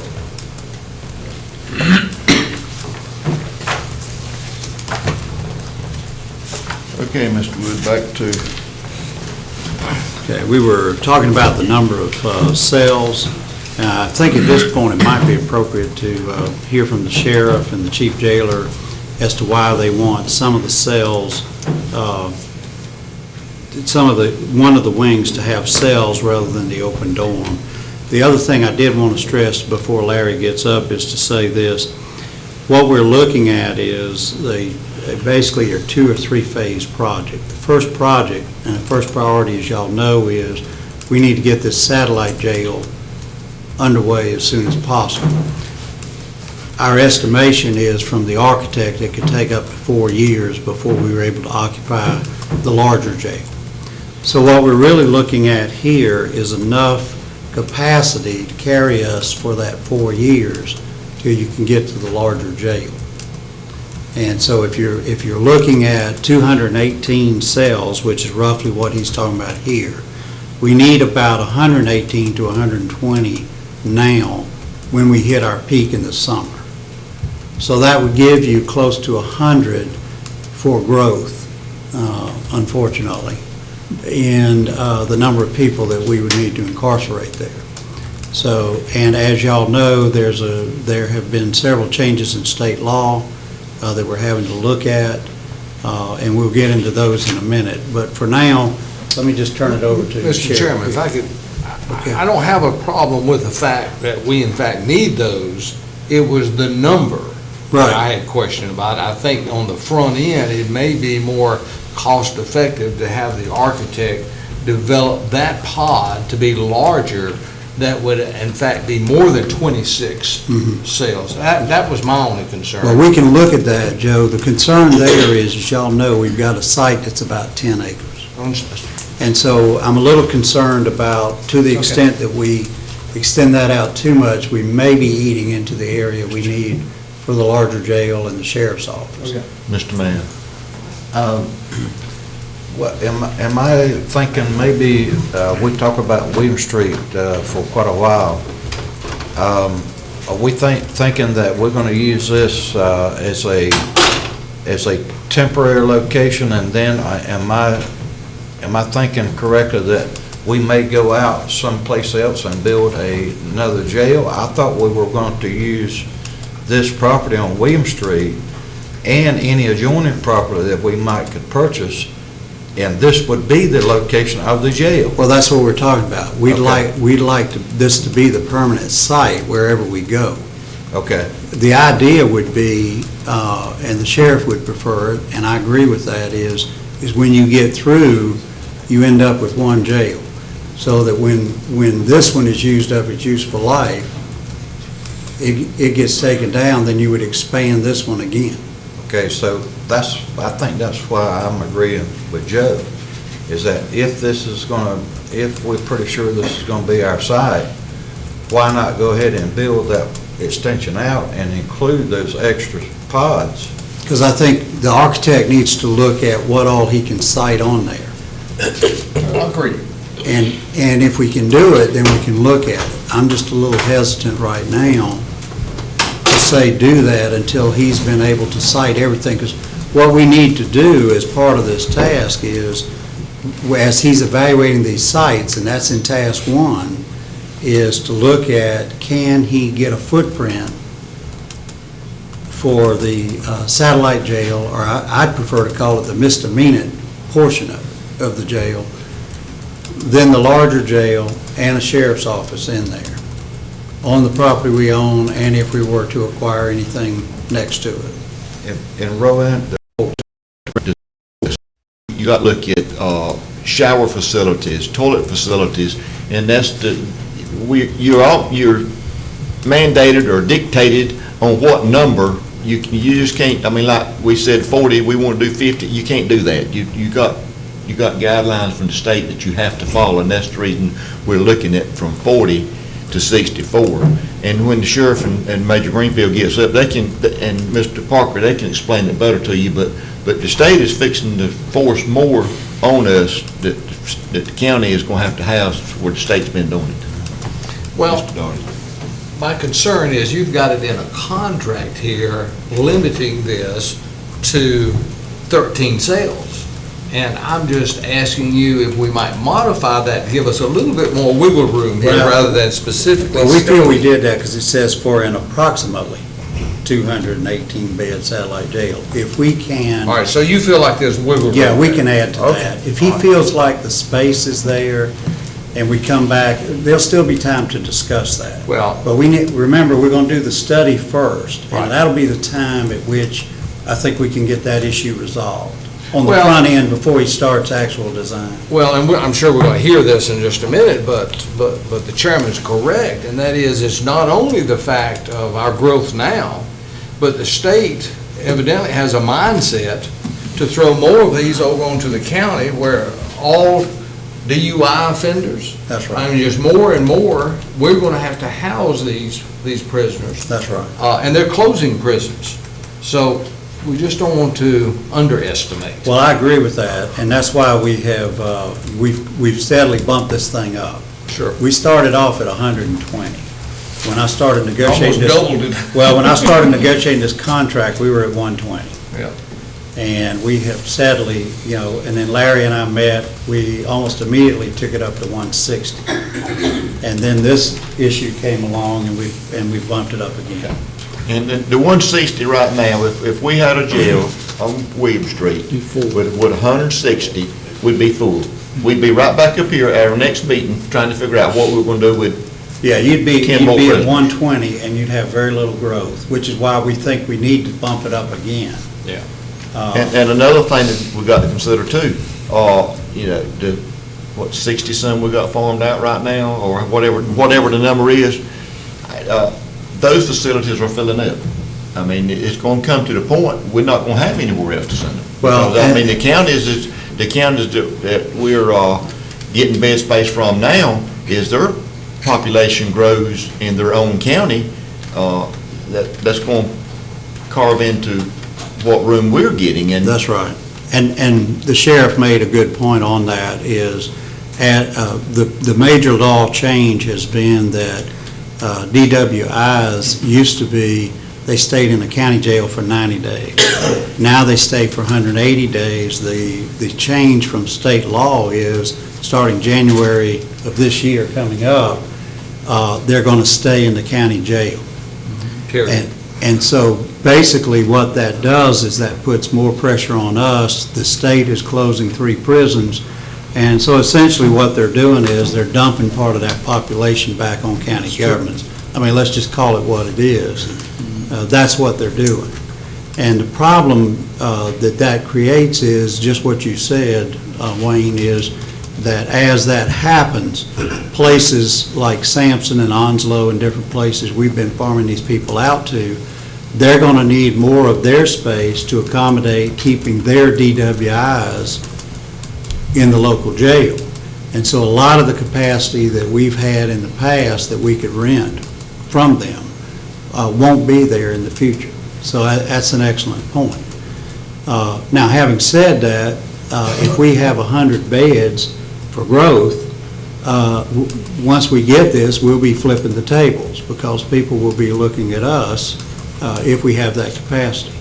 But we don't know exactly what the total impact of the DUI population is going to be. Fane is getting those numbers together for the consulting engineer to look at.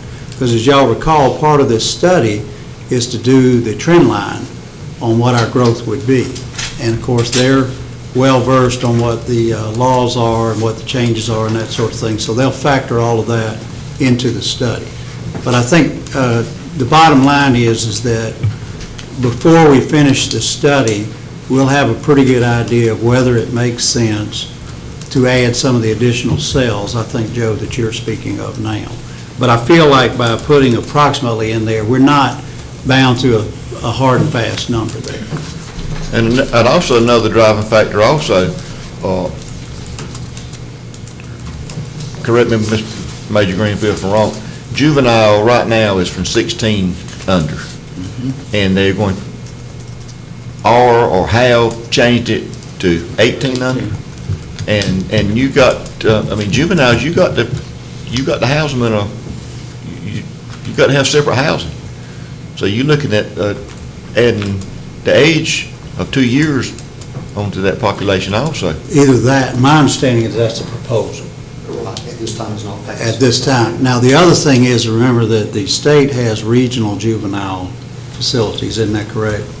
So one of the things we need to do is not assume that we have to eat that. I mean, worst case, we would have to eat it. Best case is we need to lobby the General Assembly and make it clear that that's fine if you want to take the age up, but the state needs to deal with that in these regional juvenile centers and not put that on county governments. Now, that's going to be a hard sell because it's obvious what the trend is. The trend in state government, and has been for several years, is they continue to close state prisons. They don't build new state prisons, and everything is devolving down to the county jail system, and that's why so many counties are having problems with the jail population. I suppose we could go on forever on this, but just want to make a clarification in my mind, and that is we actually don't house any juveniles. All juveniles go to a regional center. Is that correct? That's right. Okay, so we would not have to make any provisions for a juvenile. At this time. Okay, thank you. Mr. Mann. I just wanted to just reiterate that over the last year or so that we've been discussing this, I don't want us to lose sight of the fact that we discussed that we would do everything we could to utilize existing buildings and existing land that the county may own, rather than go out and buy agriculture land that's being used now to build a new facility. And my point is that I'd like for us to make sure that we can adhere to that if possible. Right. And to your point, Ray, we have in there to evaluate the current jail, whether you want to expand that, the Walnut Street site, and one other to be determined. And as y'all, some of you know, we're looking at that possibility now. Yeah. Okay. So, Sheriff, do you want to add anything? I'll just entertain any questions if you have those from me. Everyone, do you know what the pods are? We've seen those. They are individual cells that are prefab. They go and they sit them in there, and then you don't have to go from construction up on those. And that's what we're looking at hopefully doing in this facility. Are there any questions about proposal? Yes, I had a question, Mr. Mayor. I just thought of something, maybe someone can answer. I know when we were looking at the detention center out here, we did not, my opinion, that the information I got is that we did not want to have any group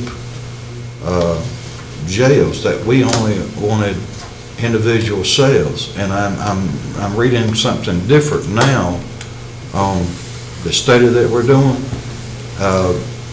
Has something changed here? Well, I think that on the facility out at the prison is, if you remember, the plan has always been to have one jail. What we're doing here is you can have dormitory style for misdemeanors. You can't have dormitory style for people charged with felonies and things like that. Isn't that correct? Well, basically, we need to classify them by how they are charged and what their aggression is toward each other. My point is that I was thinking, 4, 5, 6 months ago, that was something that we didn't even want to address. But now we're coming back and saying we can do that based on the population that we have. Right. Well, I think all of us agreed after we saw the Rowan County facility that it would work. Yeah. And the thing I would stress there is you can get it constructed in half the time, and it's also cheaper construction than a full-blown jail. And I think all of y'all saw the level of construction there. Mr. Mayo is correct, and I'll get you in a minute, Mr. Bell. Commissioner Mayo is right. I mean, initially, I was not for dormitories. Yeah. But after talking to the sheriff and Major Greenfield, correct me if I'm wrong now, y'all feel comfortable with a dormitory style for you? As long as we have the adequate lockdown positions with the pods. Right. And I'm relying on the expertise of these two men, especially Major Greenfield, because he's been in it all of his life. And that's why I'm comfortable with the dormitory. I am. Well, I know that was a major issue with safety of the security people and the prisoners, jail people. So I know it was a big issue at one time, and I'm just wondering, do we have that problem addressed at this point that we can do that? When we first looked at Wayne Correctional, there was all pods. Yeah. We did not want it. You're exactly right. But the last time we went there, we decided amongst ourselves that we could take 2 of those pods probably and get by, and turn the other 2 pods into cells. That's what we looked at the last time, and that's what we said we could do. We have got 2 pods like that right now in our jail dormitories that we are using, and we feel with the population that we're coming in with, we probably can fill 2 of those dormitories with the misdemeanors and people that we can put in those locations. So we feel that we can probably take the 3 like we saw down at, what's the county? Rowan County. They had 4. We feel that we can take 3 of them and use them and turn one of them into solid a segregation unit, and that we would be all right. Okay. Thank you, Mr. Bale. I just want to add to that. the thing with dormitories, what we was talking about before, you all didn't want to go in there with direct supervision in an open door. Indirect supervision is a big different the way they build jails now, where they don't have to be directly involved with the inmates. So that's the difference that Mr. Greenfield and the sheriff is talking about. And the one in Rowan County, to refresh your memory, was indirect supervision. And the difference is they were not physically in that dormitory. That's right. And I do not currently like direct supervision where you have to have your people right in there with the inmates. I don't prefer that. Okay. Answer my question. Thank you. Okay. Let's move on. So basically, anything y'all want to add, Larry? If you want me to, we did run the figures for the last 2 years on DWIs to give you a little bit of an idea. We're not able to track exactly where everybody goes at this point, the way our tracking system is, but over the past 2 years, from January of 2012 to January of 2014, we had 850 charged with DWI. A lot of those went out from our jail and were not housed here, and a lot of those will now have to stay here. So I'm just trying to give you the... That was a 2-year period. That was a 2-year period. So about 425 a year on average? I would say so, and demographically, I think as you well know, if you read the newspaper, the last 2 years, violence has picked up, gangs have moved in. So when you say a 200-bed jail, you still have to have classification. So you really don't get 200 beds out of a 200-bed jail. So those are the things we have to consider also. Mr. Dunn. There's an elephant in the room here, and I'm going to try to clear the air on it. I think we have come to the conclusion that we are not going to be able to use the old prison. I think, and correct me if I'm wrong, that we've all come to the conclusion that the best thing for us to do is to find a location and to have a master plan for a detention center, a judicial center, which would house the prisoners as well as the sheriff's office, but it be a long-range plan, that we not bite all of that off at one time. That our immediate need would actually be to build us the first section, and that would be this initial misdemeanor type of facility. And to that, we would add projects to that it would be built out over a 10, 15, 20-year period of time. I don't know what time. Am I correct in what I'm saying? Yes, sir. Yes, sir. And one of the overriding reasons for eliminating the prison is that, one, we do not have access to it now, and we don't know when we would. Secondly, they're speaking of a lease, is my understanding, not actually transferring to us. And do we have room there to actually expand it for a judicial center? Am I correct in what I'm saying? Yeah. So that we're putting all that out there for people to understand before we go about building new, rather than using existing. There is a reason. There are many reasons. And one more reason it's in the floodplain. It's in the floodplain. There's another reason. Yeah. Yeah, when you see a sewer line manhole sitting 5 feet in the air, that's a clue. That's a clue. Okay. One question. Mr. Pate.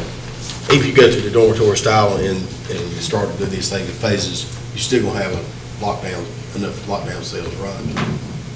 Yes, That's what we are. I want to make sure that's part of. That's why they want this fourth wing instead of being 64 in That the will be part of dorm. the first phase. That's the jail. Okay. See, and I don't know if 26 is enough, is what I'm trying to say. Right.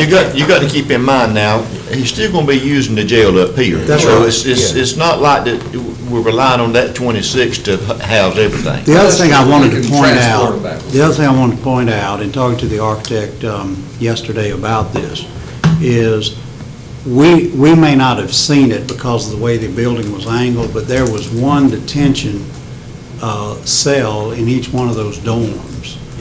Now, he does not recommend you count that as one to be occupied, but what it does is it gives Thane 4 more isolation cells that don't show up in that number. Okay, so if he has a particularly belligerent or problem person, he can do what he wants, which is isolate them down. But we will also have that other wing. I got one more quick Mr. question Gurley. for the sheriff. And it's interesting that you talk about capacity, whether it's 200, 300, 400. What's your general guess, best guess, percentage of capacity that you need to talk about now? Is it 80% or? 20% that you don't really need to figure in, I think. 80%, I think, would be a good figure. And then you also got to consider that maintenance and repair element in there too, that at some point in time every day, they'd be doing something to one of those, so that cuts the 2% as well. So I just don't want to get lost in that as well. One good thing about the pod system, though, is the maintenance is quite a bit easier to maintain because you can get behind them. That's right. So that's the reason we really like the pod system. Right. Yep. And you're leaning in the direction of the steel pods instead of the concrete because it would take up even less space. Yeah, the architect's talking about what you saw in York County. You would almost gain a sale by going with the steel pods above the concrete pods. Right. And the other thing too is that the steel piles can be moved if we decide to do something someplace else. They can be unbolted and moved to another location. Yeah, we're not gonna be moving. Well, you know, it's good to have that option because, like you say, you never know. You can build 1,000-bed jail, and we can fill it up according to the architects. You can fill up any size jail you build. There's one thing I will say, that our female population is growing. So when you're talking about 160, if you got one female and you got 40 beds, you don't have the one. You gotta cut that cost. Yeah. So our female population right now is at about 40 in our jail, and we actually hold about 30, so it's growing. But by having these various wings, that would give him more flexibility on. We've even talked about whether or not we might even move all of them to this. Because again, it's all about the classification of these inmates. So with that, then I'll continue on through the different tasks. Thank you very much. Okay, so task 2 will remember, task 1 is to do the study, and that's where a lot of these questions will get answered. Task 2 will consist of the architectural and engineering design services for an approximately 218-bed satellite jail for misdemeanors and other minimum security inmates. And again, it'll be based upon the previous facility in Rowan County. They'll do minor modifications, but basically it'll be 3 dormitory units sized at 64 beds each, and then 1 in lieu of dorms will be approximately 13 cells. And again, that 13 cells is 26 beds, because it's double occupancy. Okay. Task 3 will consist, if you go to page 22, the fee for task 2 is the compensation for task 2 basic services shall be based on 7% of the estimated construction cost and finalized upon the actual construction cost determined after the bidding phase. In other words, what we're doing there is, for this misdemeanor jail, our architectural fee would be 7%. And to start with, it would be the estimated construction cost, but I told him I wanted that converted to actual cost once we get the bids and change orders and all that. So basically, the way to read this is it will be 7% of actual cost of work. Okay. And what that includes is contract administration, but let me explain what that entails and what it does not entail. Contract administration in this case entails that he will make visits roughly once a week to inspect the work. He will review all shop drawings and any in-depth designs. He will, for equipment, he will review all the pay requests from the contractor and sign off on those. What it does not include is what's called detailed construction inspection. And the reason for that is we intend to use Milford Smith and Kendall Lee on that. As y'all know, Kendall is a licensed general contractor. Milford, of course, has over 30 years in the construction industry. So we feel like they can provide day-to-day inspection on this. And as y'all know, with some of the issues we have on the current jail, we think this is absolutely critical, that we have somebody on that location watching this work very closely. Now, if you were to have the architect provide that, it would be far more expensive than using our own people. And if y'all recall, that was one of the issues we had between us and the school board, because they wanted to use an outside construction management firm. And what we're proposing here is we use our own people to do it. So that's, but when you read through the contract, when it talks about construction admin, that's the demarcation. They're doing certain things, but we're doing the day-to-day inspection. But everything goes back through the architect because he's your agent on the job. So if Milford or Kendall see something, then they'll go back through the architect and he will notify the contractor that we've got an issue on. Okay, so that's the compensation on that. As part of task 2, you remember when we were interviewing these folks and going through it, one of the services they provide is the operations, PREA, jail transition services. Basically, this is where they come in. Part of their study is going to be the staffing plan for this, not just designing the building, but actually doing the staffing plan for what would be adequate staffing to run it. They will also do all of this training for our staff on how to operate everything. And that's and they'll also do O&M manuals and things like that. So all of that will be a set figure of $62,500, but that's part of task 2. And so that gets us the misdemeanor jail and everything associated with that, and we have a 7% fee on that. Now task 3, going back to page 2, or excuse me, it's at the top of page 3.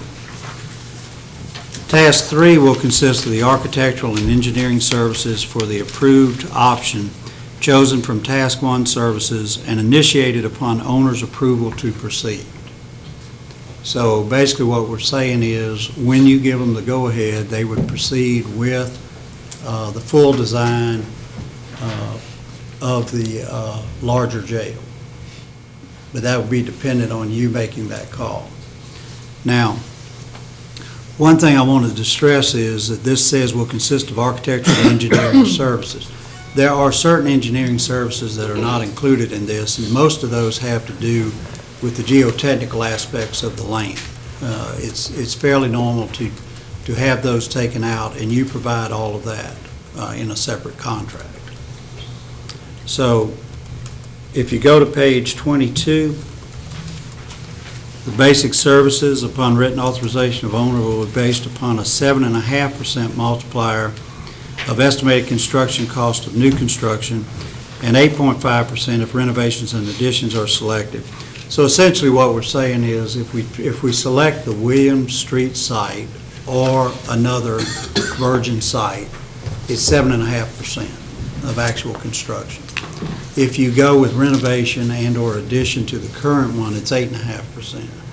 And that's legitimate because there's a lot of work involved in having to tie all the existing utility and security systems, things like that together, if you do an addition, and definitely if you do renovation work. So we feel like, if we end up going new, we're below 8%, we're at 7.5% on those costs. And if you go above that, then it's 8.5%. And if you recall, on the William Street property, he's made it clear that a new jail has to meet seismic standards. And obviously, the construction out there is just, 30-year-old, 40-year-old retail, which is nothing more than concrete block on a slab with a truss roof, steel truss roof expanding it. So it's a fairly inexpensive construction out there, so it might lend itself towards the sheriff's office, but it's not going to be suitable for part of a new jail. Mr. Chairman, for clarification. Yeah. On phase 1, there's studies. Mm-hmm. On Phase 2, it is the design of the misdemeanor, the first section of the misdemeanor. And all the contract documents and everything. And they help us with the bidding And process. Phase and all. 3 is actually the entire project that would actually be developed for the long-range build-out. Yeah, it would be the design of the large jail as well as the sheriff's office. And remember, he's also thrown in the probation offices because we've asked them to study whether or not, if we were to move the sheriff's office to the new location, could the existing offices be used for adult and/or juvenile probation? So we asked him to put all of that into the study. And my understanding on the first section of the misdemeanor is going to be at 7%, but the full build-out would be, the balance of that would be at 7.5% on new. If this renovation, then that would be at 8.5%. That's correct. That's exactly right. And if I might make a comment, you're a pretty good negotiator, because those are very, very reasonable fees, somewhat less than what's the standard. That's right. So Thank you. Appreciate that's all. that. Thank you, Mr. Chairman. Thank you. Anyone else? Okay. Is there anything else you want to go into with it? If not, obviously, we're recommending that you move forward with this. Mr. Bales? Mr. Chairman, in the interest of public safety, and you know this is a public safety issue, I would like to put a motion on the floor. And before I put the motion on the floor, I want to thank the commission, because it seemed like to me, just listen to the discussion, that you all are in agreement with this jail concept. So I would like to put a motion on the floor to give Mr. Woods the authority to go ahead and develop this plan with the architect and bring it back for a vote on the finality of it. And so y'all ready to vote on the contract then? Yes, sir. I have a motion on the floor. Any discussion? So the motion is to adopt, is to Yes. enter into this contract? Yes, sir. Yeah. Okay. Have a motion on the floor. Everyone's clear with the motion. Any discussion? If no discussion, all in favor, show sign of right hand. Motion carries unanimous. I just want to echo what Mr. Bell just said. I think this is a big step in the right direction for this board, and I want to commend y'all for all the hard work you've done. The architects expressed to me that it's extremely rare to have an entire board of commissioners make the kind of trip you made, and that shows the interest and the dedication you have in trying to deal with this problem. And I just want to echo that. I think it's tremendous that you put that time in. The one other thing I did want to mention is we have set up a trip, I believe it's for next Wednesday at, we're going to try to leave here at, I believe, 8 o'clock or 8:30. Which one? 8:30. We plan on being in Cumberland County by 10. We want to see the Cumberland County Jail. Then we're going to swing over and see the Onslow County Jail and then come back. We hope to be back by around 3, 4 o'clock that afternoon. So all of you are invited to that. This time we'll take one van because we're not taking everybody else. But we would, again, encourage you to do that if you can. But the sheriff and Fane wanted to see those two operations as well. There's some things there we think may have some utility for ours. And Mosley Architects will meet us over at the Cumberland County Jail, but they did not do the Onslow one, but Major Greenfield knows the chief jailer there, and he set that up for us. So anybody that would like to go to that, 25th. it's Wednesday. 24th. Right. And Ed, for you, we might could swing down through Mount Olive and pick you I up. appreciate that. No need for you to come up here and go back through. That makes it even more of an appealing opportunity. That's right. Sure. Will you swing up in the northern part of the county? Yeah, yeah, on my way in. Mr. Chairman, if I might make a Mr. comment. As you can see, we are ready to move forward with this. Yeah. However, time is of the essence, because every day that goes by, Wayne County is bleeding dollars to our neighboring counties. I think we are at a point now to where we're approaching over $1 million a year to pay for prisoners housed outside the county. And that $1 million a year needs to stay here in Wayne County. So the 2-year estimate, hopefully you can work with our architect and we can move that a little rapidly. If we can build 2 schools in 1 year, we ought to be able to build a jail in a year. Thank you, Mr. Chairman. Mr. Chairman, Mr. Camardi. before we get too far down the road, I just want to give a heads up to Mr. Bell, because of this very issue right here. Going to see the jails and picking the right one is so important to the safety of our employees. And the folk that are manning the jail and dealing with those situations deserve the best that they can have in terms of working conditions and safety. And Mr. Bell, I mean, there was conversation about what we could save and but he never wavered from the safety of the employees and what a real jail was supposed to be about. Right. And he came with the experience and having the time spent in the jail, so I think he's deserving of. I'm not serving in the jail. So He spent a lot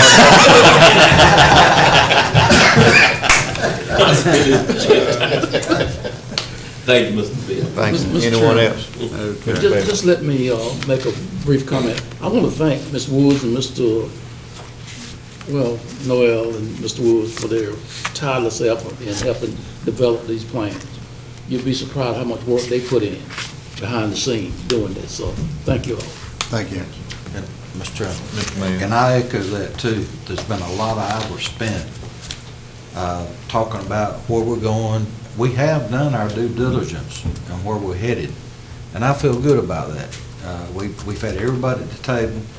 I don't know, I think maybe in Rowan County, that's about the only time that 7 county commissioners have held a county commissioner meeting in a jail.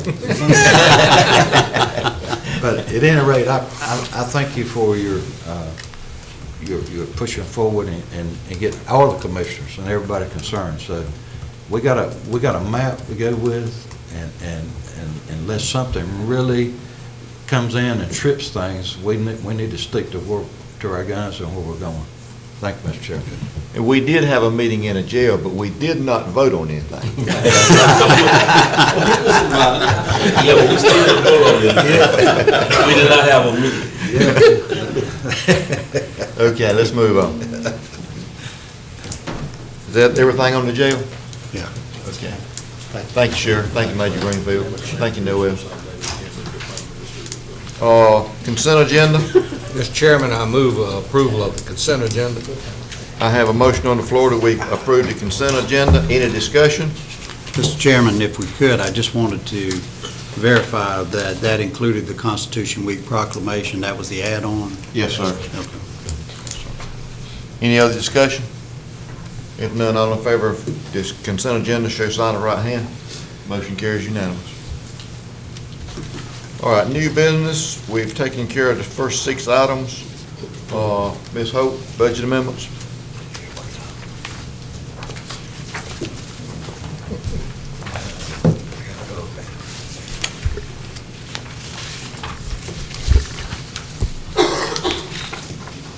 Good morning. Good morning. We'll begin with budget amendment number 88. This is the Sheriff's Department. It's $78.12 to anticipate and appropriate receipt of controlled substance fees. Mr. Chairman. Have a motion on the floor. In discussion? All in favor of approving the budget amendment number 88, show sign of right hand. Motion carries. Budget amendment number 89 is for the Health Department. Is to anticipate and appropriate summer food program grant for the Health Department. Mr. Chairman, I move approval of budget amendment 89. I have a motion on the floor for budget amendment 89. In discussion? No discussion. All in favor, show sign of right hand. Motion carries. Budget amendment number 90 is for the Sheriff's Department for a total of $5,215 to appropriate concealed weapon funds for fingerprinting and concealed permit fees. Mr. Chairman, move to approve. I have a motion on the floor from Mr. Camardi that we approve budget amendment number 90. Any discussion? No discussion. All in favor, show sign of right hand. Motion carries. Budget Amendment Number 91 is for the 4-H Department to anticipate and appropriate Children, Youth, and Families at Risk grant for 14-15. It's a total grant, no county funds, of $42,433. Motion to approve budget number 91, Mr. Chairman. Have a motion on the floor from Mr. Mayo that we approve budget amendment number 91. Any discussion? No discussion. All in favor, show sign of right hand. Motion carries. Budget Amendment Number 93, Wayne County Schools. Total $415,079.96. To appropriate county costs for Grantham and Spring Creek Middle Schools. $78,298.24 water services for Grantham. $69,214.72 water services for Spring Creek. $76,567 permits for Wayne County. For that is broken down, Grantham $36,267, Spring Creek $40,300. $118,200 wastewater engineering for the Grantham site, $72,800 wastewater engineering for the Spring Creek site. Mr. Chairman, Mr. Darling. for purposes of discussion, I'm going to make the motion of approval of 93 and would ask that our county manager give us a little bit of explanation. Okay. Noel has told me I've got a slight emergency and the sheriff needs to see me. Can we go to something else and I'll be right back? Yes. Let's take a break. Let's take a 5-minute break. Okay. My phone was going off, and I think yours was too. The water and fire line services to Grantham, the $78,298, this is engineering and construction of what's needed to connect water to that school site. The same thing on Spring Creek. And what the school board has done is entered into contracts with McDavid and Associates on behalf of the water districts that serve those two areas. And then they go through, after they develop the plans and specs, they bid it out. They have pre-approved contractors they use on that. They select the low bid. And so we talked to Tyndall Lewis about this. McDavid and Associates is the engineer for the school, not the school districts, but the water districts. And so those are the numbers, and those are the amended numbers paying based on the bids, isn't that right? Yes, sir, they are based on bids. So this is a little lower than his original estimate to the schools. Our only frustration is that we didn't know about this because in the negotiating sessions that we had, needing water never came up. We discussed at length about the sewer, but we didn't know about this. Now, having said that, even though we weren't informed of it, under state law, we are responsible for providing the facilities for the schools. And so it is proper that it's our expense. We're just somewhat frustrated that we didn't know about this on the front end. Mr. Chairman. Mr. Mayor. Okay. If we had known about this, would we have incorporated this money into the financing of the school? Well, you could have, but it is a small enough amount that we may have decided to go pay as you go. Obviously, now we're going to use pay as you go. Okay. Mr. Chairman?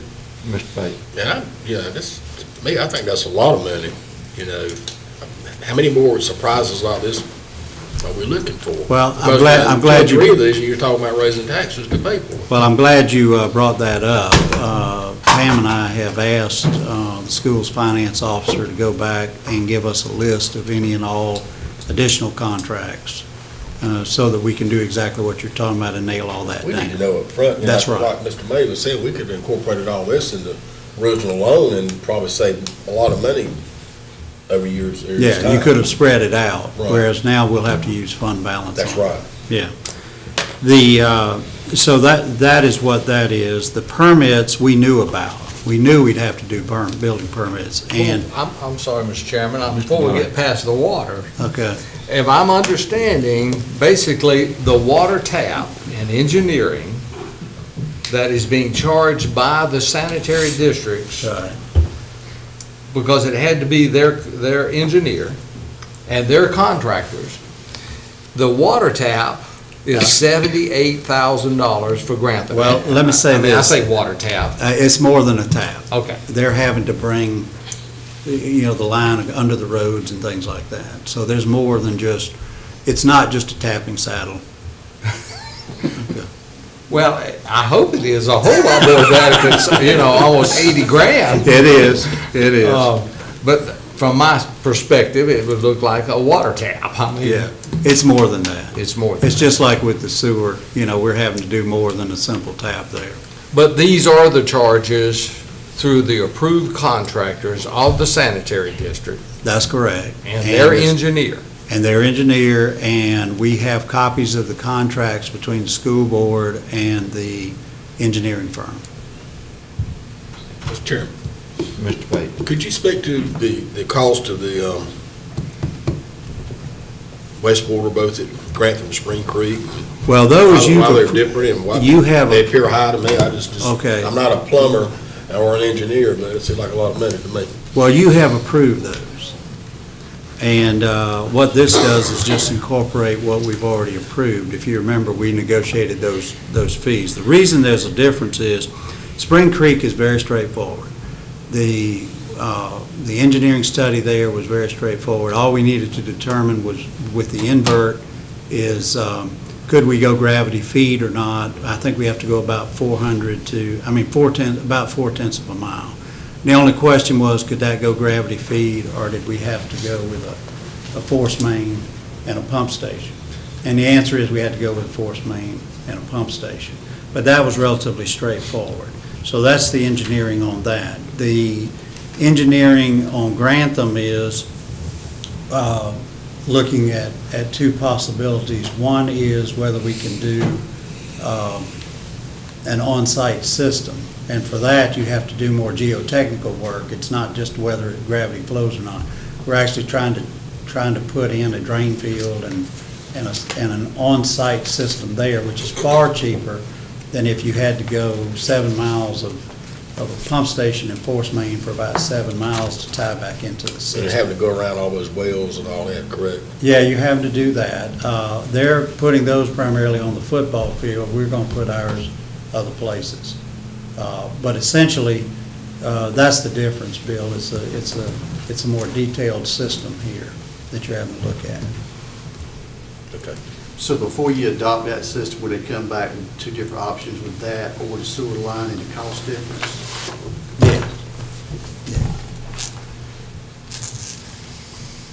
Any other questions for Mr. Wood? And that part we knew. We knew that from day one. We had agreed that we would do the sewer. That's correct. So, like I said, our only frustration with the water is we weren't told about it on the front end. I appreciate the fact that you guys are going to be talking to them and to the finance person and making sure from this point on, we have some. We've got advance everything notice, nailed down. So we don't have the surprise. I'm sorry, John. Well, I think we were all in agreement. We knew we were going to have some surprises. We just didn't know where they were going to come from, and here's two of them. Yeah. You're right. Mr. Chairman, Yes, Mr. Bell. to go back to the sewer line for Grantham, or the sewer system at Grantham, wouldn't it be cheaper in the long run to tie into a regular line than to put an on-site system? It'll actually be more expensive to go, and remember, it'll be a force main. I know there's been some talk about whether or not you could serve a bigger area and not just look at it for the school, but the issue is who can tap into a force main, because that's under pressure. So it's not like if it was 7 miles of gravity line, Then citizens could tap it. then citizens could tap it, then I think you want to look at it. But that goes back to what Joe said, we're going to look at it. But I just want to remind everybody that it's a force main, it's not a gravity flow line, which means it's under pressure. And so you can't tap it with a standard tap. Mr. Doug. And one last comment on the permits, that really is an in and out. I was going to say, really, we're going to write a check from one part of Wayne County government to the other part of Wayne County government. It'll be from one fund to another, but that's no real loss of money there. Right. Mr. Chairman, I think we accept budget amendment number 93. We already have a motion for that. You do? I'm sorry. Call the question. I have a motion on the floor. Any other discussion? If no discussion, all in favor, show sign of right hand. Motion carries unanimous. Halfway. Budget amendment number 94 is for Wayne Community College to reappropriate Wayne Community College capital outlay balance as of June 30th, 2014, $482,155.64. This is capital outlay money that was approved in the 13-14 budget that was unspent at the end of the year. I move we approve it, Mr. Chairman. I have a motion on the floor. We approve budget number 94. Any discussion? No discussion. All in favor of budget amendment 94, should right hand. Motion carries unanimous. Budget amendment number 95 is for Wayne Net to appropriate additional funds needed for a Wayne Net defibrillator. $6,466.63. The reason this is coming before you is this because of the $5,000 limit. They are reducing the capital outlay vehicles line item and other medical supplies to put money in for the defibrillator. I'll make a motion we approve budget amendment number 95. Any discussion? No discussion. All in favor of budget amendment 95, show sign of right hand. Motion carries unanimous. Budget amendment 97 is for the Sheriff's Department. It's to $6,000 to anticipate and appropriate donations received for the K-9 unit. All donation money. Motion to approve budget amendment number 97. I have a motion on the floor. We approve budget amendment number 97. Any discussion? No discussion. All in favor, show sign of right hand. Motion carries unanimous. Budget amendment number 98 is for the Health Department to anticipate additional grant funds awarded for the Wise Woman Program, $3,870.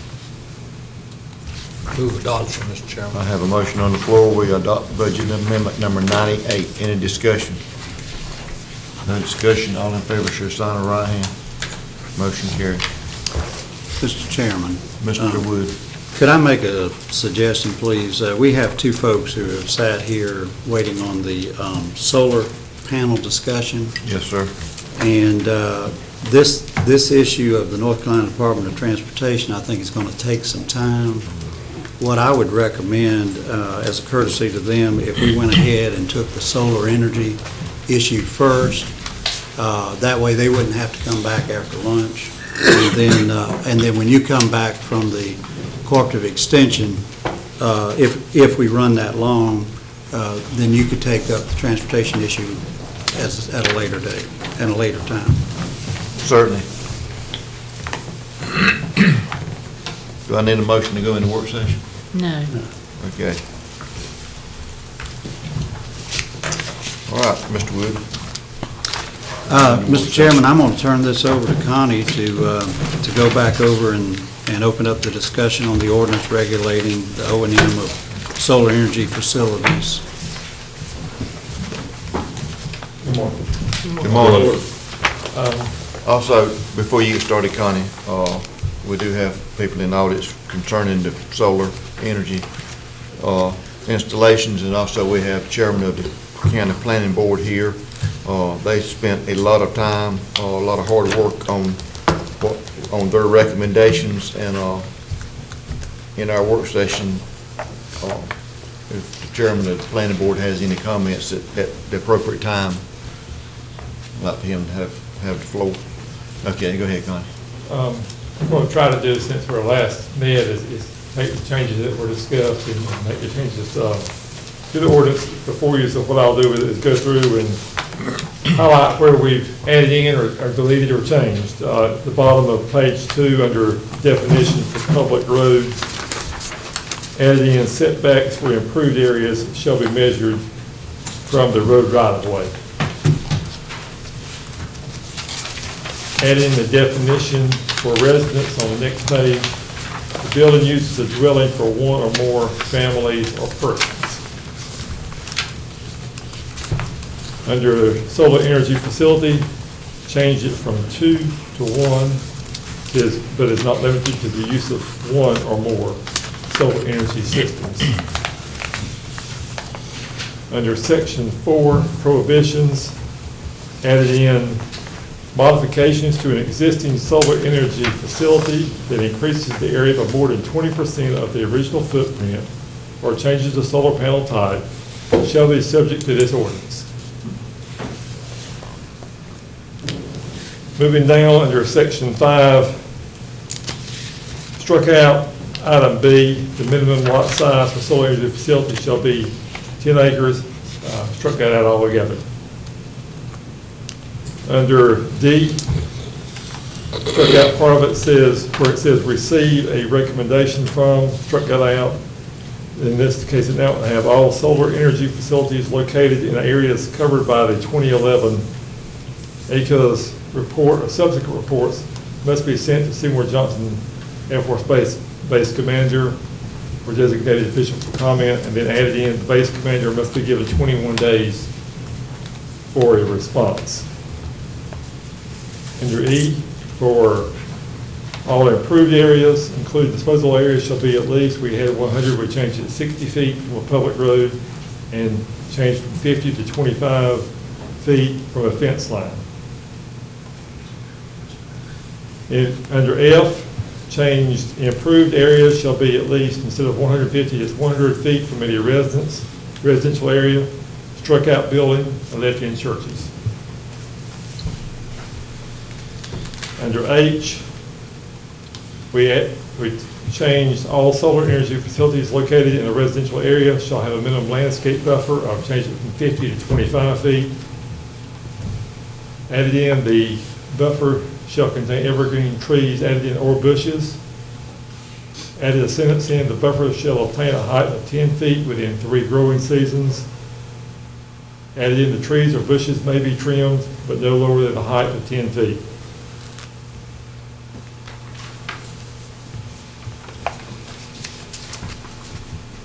Under the next section, under Section 7 at the end, add in paragraph M. It is the responsibility of the parcel owner to remove all obsolete or unused systems within 12 months of the cessation of operations. Reusable components are to be recycled wherever possible. And based on discussion mentioned in the work session about overgrown areas, what I'd like to do is go back and add in at the end of, I think, Section 6, paragraph B, where we talked about landscaping, add in a sentence that says plants or grasses shall be maintained to avoid an overgrown appearance. Good. And I guess we probably should need to add in, shall be maintained by the facility operator, to be clear who's responsible for it. Plants or grasses shall be maintained by the facility operator to avoid overgrown appearance. And then we'll inspect it based on complaints. Okay. Is that all the changes? Yes, sir. Or any questions for Mr. Price? Only one. On Section 5L, we have defined a residence as a building. So the improved area shall be at least 100 feet from the building itself. Right. But then we have residential area. Well, that's not a building, is that the lot line? So you get into some questions there. And I think, maybe I could jump ahead to where you're quoting this question. The residential area are those areas where you have large number of houses in one area. We're not looking at individual houses there, we're looking at like subdivisions. So there it would be 100-foot setback from the property line? Yes, sir. Is that correct? If it's classified as a residential area, which means 25 or more houses within a tenth of a mile. Well, can we specify that a little more in detail? I think I'm having the same concern you are, is I want us to be very specific about where you start the measuring point. Right. And if not, you're going to have some litigation over that. Because if in that same sentence you're measuring from a building, a residence, and then next you get into a residential area, I would read that as saying, well, if it's a residential area, you have to go from lot line. But would you go from lot line, or would you go from the closest residence to the property owner, the structure itself?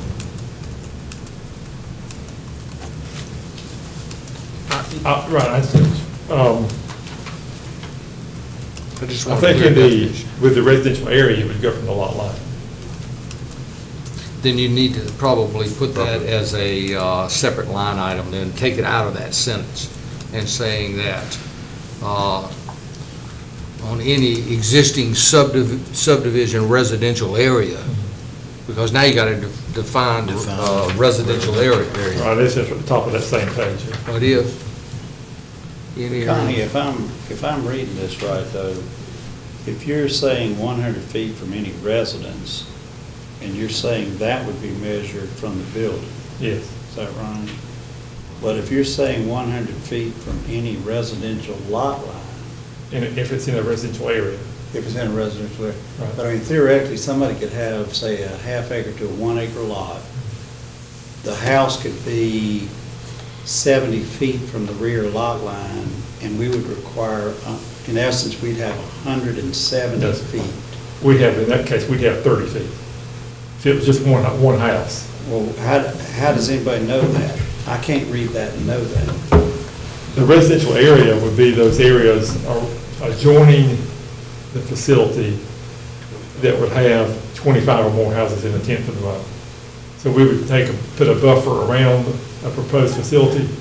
If there was 25 or more houses in that area, then the setback from that area would be 100 property feet. line. 100 feet from the property line. Yes, sir. Mr. Chairman. Mr. Bale. I have a question, Mr. Price. The 100 feet deal,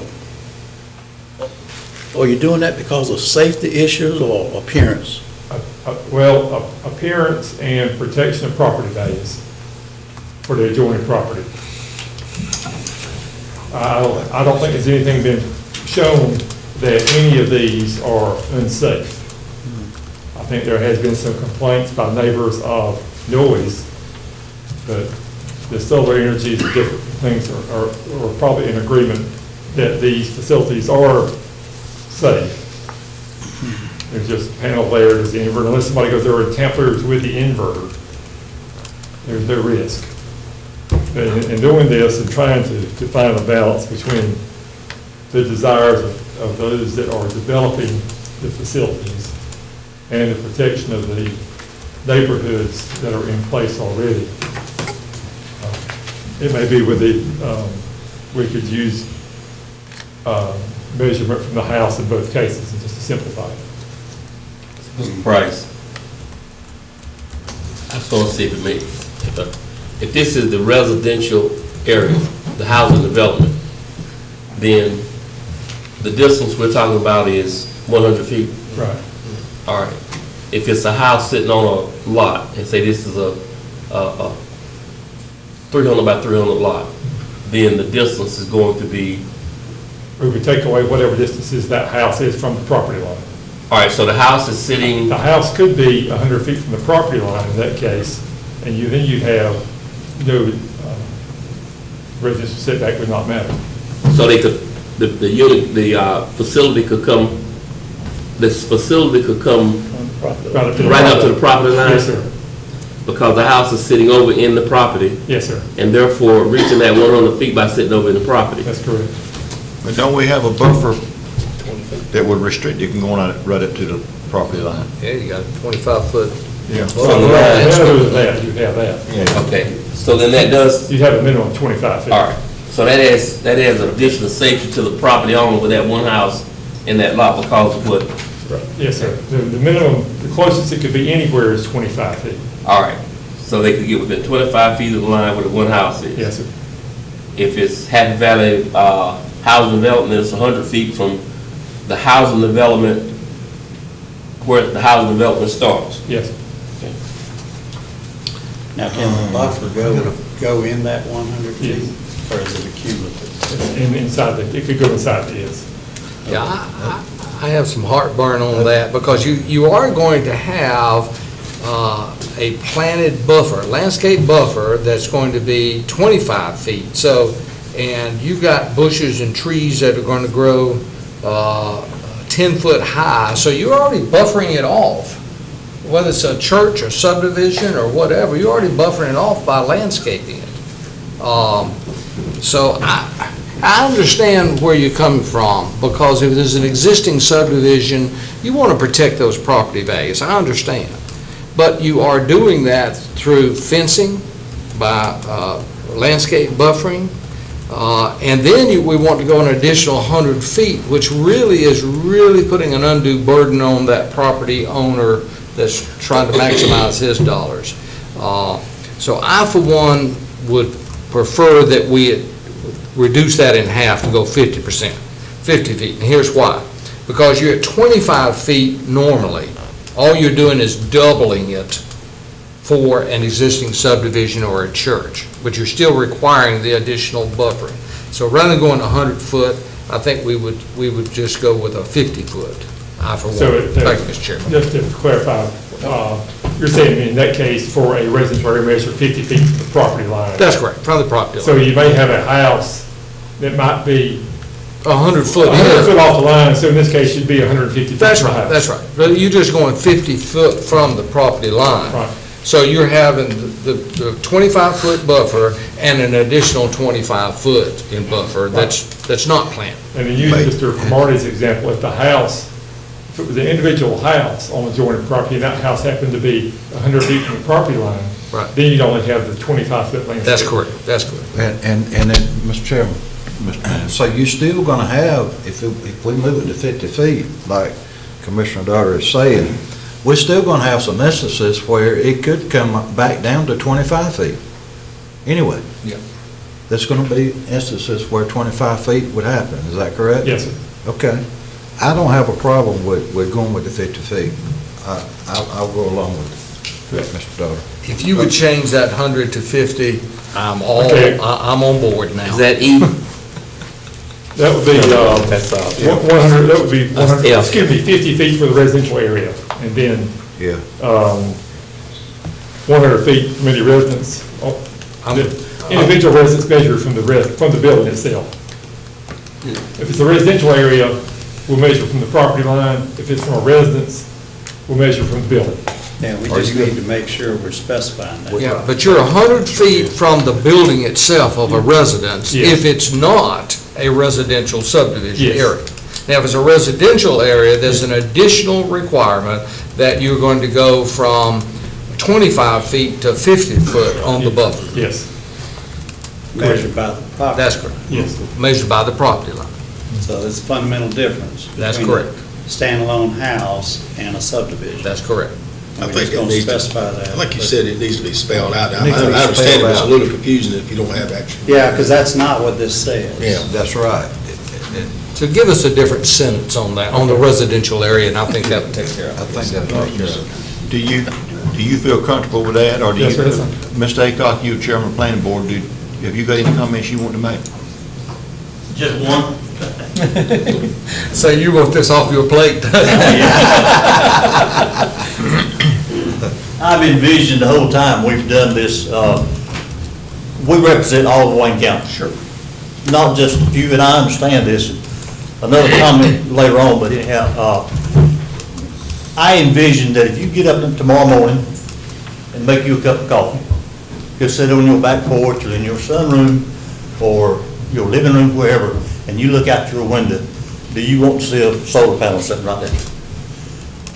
We need the setbacks. We need any clarification that we're talking about, but we need the setbacks because you're talking about property value.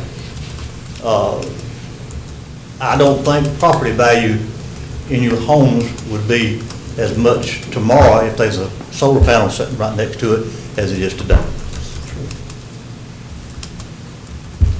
Last comment. I thought it was very coincidental. We recognized 100 years in agriculture today, but we're taking away agricultural land. It's true. Thank you. Any other questions or comments? Mr. Camardi? I'm trying to think back to the session that the folk talked and I want to make sure that if it's all right, that they have an opportunity to, at this point, bring up anything that may have been overlooked. But the one thing that I wanted to make was, I know you said that your property joined the landfill, which gave me the impression, and I'm trying to visualize all this, but it's not sitting, yours is not, it's got to be close to a property line somewhere, but it's not like the road line or not, and I hear it sounds like it's isolated. And then, Well, what? may I speak? Come, please, clear us up on if it's all right. And we appreciate you letting us speak. I'm planning on 237 acres. So 100 acres butts up with the landfill. Then another section does come out on 13, which will be joined by other properties. Other properties by other properties. It's like a jigsaw puzzle. You know, we're wanting to make this as beautiful as possible. You know, we're wanting to do the most economically feasible for Wayne County, and we also want to produce green energy. You know, it is called a solar farm. Yes, you know, I'm all about agriculture. I was raised up in agriculture. I love the land. That's why I'm in soil and water. You know, I want to protect our lands, but we're also got to move to the future. And if the future is producing energy, you know, it's just the same thing as farming. We're doing the same thing. We're trying to produce something at a better cost and a feasible and something that will save the earth. But the property lines, you know, we do want to make this as beautiful as possible. We want it to be safe, and we also want to have good neighbors. And right now, all of our neighbors are inside, you know, are okay with this. But one part of this will come down the line of wing spread. You know, so It's a housing. it is a housing development. You know, when you're talking about the setbacks, and I'm okay with 50 feet, you know, but you got to understand, that's a long line that I'll be losing revenue on. I'm going to be planting trees, you know, 10 feet. You know, if they're sitting on their back porch drinking coffee, they're going to be looking at the birds sitting in my trees. You know, so it's not going to be ugly. It's not like my hog houses behind them that was there before the wing spread was. So it's not going to be smelling. It's not going to make noise. You know, it's going to be quiet, and they're going to be looking at the birds sitting in the trees. So that's my point of view on the solar farm. You know, yes, I hate to take that land out to, you know, our agriculture, but we're moving into a new direction. You know, this is a solar farm. Well, and just for just for public consumption, this the way I see it for everyone. I think it was important that we'll have a public hearing. Yes. And so it gives everyone who see the issues differently an opportunity to come and do just what you all are doing, is to talk about it, because as our chairman of the planning board said, we are concerned about the entire population. This board is also, and that we would give everybody an opportunity to really inject how they perceive it for their properties and all the values and all the economy, and that's understandable. I mean, you know, yes, I do understand that. We have to transition to what's new. So thank you very much. It's important that we be able to hear exactly how it affects us. One thing the gentleman said, that I think the whole solar facility development finally comes down to how each piece is going to be, and I know we got to have an order to sort of cover the broad face, Mr. Manager, but at some point it's going to have to be how this piece of property affects things, and because you could have a piece that may not impact any of this. You see where I'm coming from? Yeah. What I think we need to do is have a provision in here that addresses the issue of multiple properties being put together. and that in that case, then you would waive the setbacks between them. And that way, Connie, do you see what I'm saying on there? So I think if we have a sentence or paragraph in there that says that, because there's no need to waste that property. I mean, you're going to have setbacks on a solar farm from another solar farm. You're just wasting the property.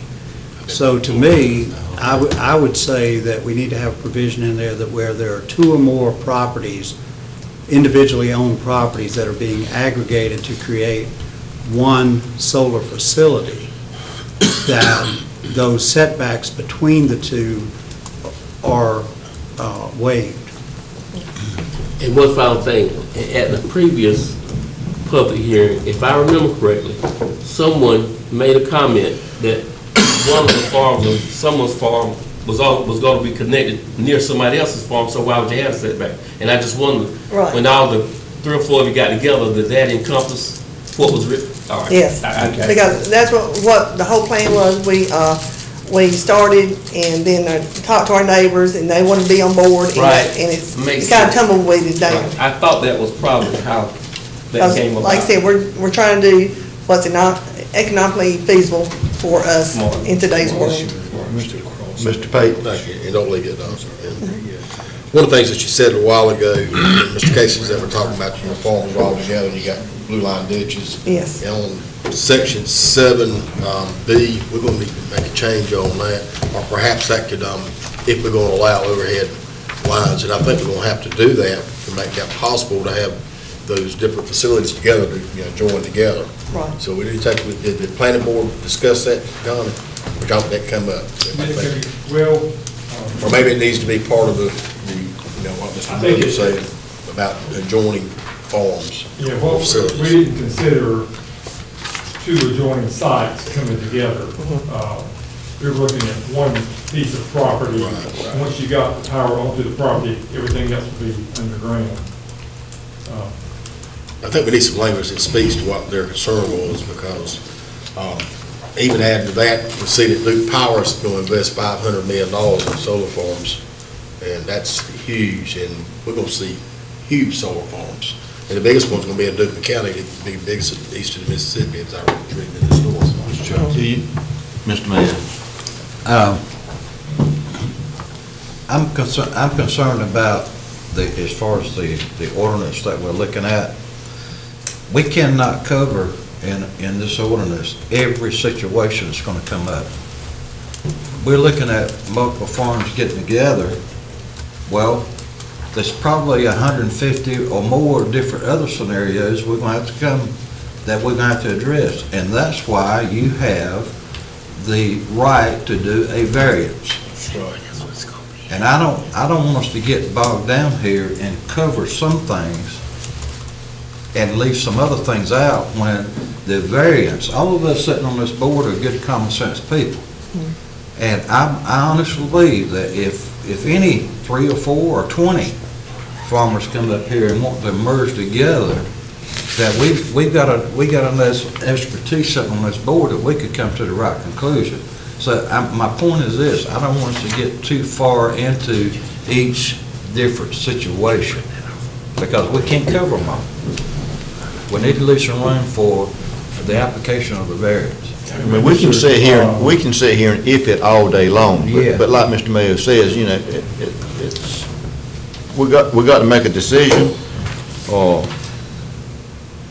for the best of the majority of the citizens. And what we have in there already, Mr. Mayor, is under Section 8. Section 8. Says the planning board may grant a variance to the fencing and a landscaping requirement based upon good cause shown, such as 2 or more farms are going together, such as backing up next to the landfill. Okay. Where that will allow the fencing requirement between 2 adjoining farms, if they're working together, to be waived. Can you broaden that a bit to go beyond fencing and landscaping, just say variances may be applied before the planning board and they may grant it? Sure.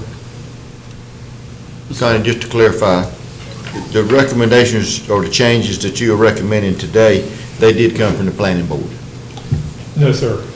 They went to the planning board. I informed them of the changes that the planning board had previously sent a recommendation to you when we talked about it at the last meeting. I was not directed to take it back to the planning board. I did, and I informed them of all these, and they were, I guess, by consensus, in agreement with all these changes, but they did not actually take a vote. Okay, but they were aware of it. Yes, sir, That's they my were aware of point. it. They were aware of it. I just want to make sure that we won't skipping over the, Yes, sir. the planning board. Okay. Mr. Bell. I just have one question for understanding. Mr. Doherty put something on the floor a few minutes ago about the 25 and the 50 feet. Yes, sir. That seemed to be a consensus of everybody that's speaking. And I think the lady said that she could live with that. Couldn't we just put that language in there and just leave the discussion right there? Yes, sir. And then we do the variance if we need to, like Mr. Mayo said? I mean, I think that's probably a wise, because as Mr. Aycock and Mr. Mayo said, you know, we could be here from now till doomsday, trying to get this, and, you know, you'll have Wayne County covered with solar farms, and after that, it'd be a moot point anyway, so. Would y'all go, what do you think about that? Would you go along with that? Ms. Gacy? Between 25 and the 50 feet. I think it's very reasonable. I think it's very reasonable. Very reasonable. Okay, what about, So far, so. what about the idea of a variance, rather than trying to cover all this stuff, but just have a, you know, a variance for different situations? My experience with. Come up, step up there, Mike. I'm sorry. My experience with projects like this, if it's spelled out, the engineers, the developers, the people planning the projects have something to work to. But anytime you've got to go get a variance, you hope it'll get approved, but you don't know. So you got time delays and you got issues. The more specific you can get on things, the better. But we do need I think the plan to take on is the power lines. When you talk about a large, several farms together, I forgot who said it, but you got to have the overhead power lines. You can't run it underground. It's not low voltage anymore when you start going thousands and thousands of feet. So you got to go overhead and transmit the power from one array to the next finally to the substation. So I'd like to see some changes on that line particularly. Another thing I want to speak of, I know I like green and hunt, fish, all that kind of stuff. We've got a lot of farmland in Wayne County that our family has, and I too, I hate to see farmland go, but you got to look at it from an economic point of view too. Out here on 13 where we are, the land is real poor. It's not very productive land. It's not like Pikeville or somewhere like that, in that area.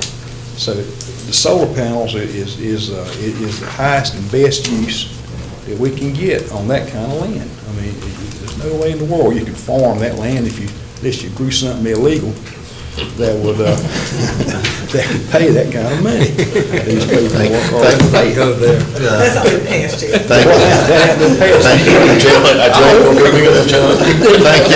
Thank y'all for your comments. I think we'll need a 500-man bed in jail if we do. I would like to say one more thing. When you're talking about the power lines and all, we're farmers. I'm not an engineer. I really believe the power lines ought to be left to the engineers of the solar companies. They'll know, and the Duke Energy, they know where the power lines need to go, if they need to go underground, overline. I don't quite understand why you want to put a ordinance about the power lines, because I think that might be above our. Well, I think our primary reason for that was appearance, and Yes. and like you said, we're not engineers either. Right. We were looking at, I feel like probably appearance, Beautification, and yes. it's not carved in granite that we're not always right, but I think appearance is what we were looking at, and I certainly agree with you. Maybe that's what the engineers are getting paid for. Right. And I do agree that, we would like to keep Wayne County beautiful. Mr. Aycock, let me just say on that with the power lines, what it says is on-site power lines between the solar panels and the inverters shall be in the ground. Any other power lines could be above ground. So once it's converted to alternating current, you could go over here, Yes, sir. is what you're saying. It doesn't say that, but It's that's right what here. you're referring. On-site power lines between solar panels and inverters shall be placed in the ground. Yeah, but it doesn't. I will also, I understand what you're. Just spell it out like the other part. and I also will say, where Cobb Coley substation is, that's where the main transmission line does come across 13. All the big transmission line that goes all the way down to Mount Olive is on our farm. Okay. Maybe one further comment on the solar arrays that you have out there, they've got to drive around them for maintenance. So the panel structures won't be right on the property line. They got to be set back so you can get around the winds of it. So you got to. Seems like 30, already 30, I think 15, 30 feet, I think. 30, 40 feet. Okay. Thank y'all for your comments. We got another obligation we've got to be at. Lunchtime, thank you. Connie, you got any other, Mr. Aycock, you got anything else from planning board? I just, what we talk about the power lines, I mean, I think it's in there, and Connie just said, we were not talking about from the poles, we're just talking about the main power line going out to wherever you're selling power. Okay. All right. I think we finally nailed this down. Okay. I'm ready to We move on have to the- we have a motion, we have a motion on the floor. Any other discussion? What motion we got on the floor for what? Whoa. What did I make? Didn't you make it? I did not make that. We didn't establish a public hearing. I would wait and let him bring these comments back and let you see what it looks like before you set the public hearing. Could I make one other suggestion also? I don't know exactly when the next planning board meeting is, but if it's possible, it would be good, I think, to go back and have them make a recommendation. To see what he changes to make sure. If we can. But I understand what you're saying. I don't want to blow a whole nother month waiting on it. We're looking at Christmas. Thanksgiving. Thanksgiving? So we don't need to take any action of anything, any kind today? No, Just had the we work just session. want, my understanding is what you want from Connie is you want all of the changes. We'll have that in the packet for you at the next meeting, and the motion on the next meeting will be a motion to call a public hearing for the next meeting. Yeah. Does that give us enough time to advertise it, Connie? We may have to have a Special.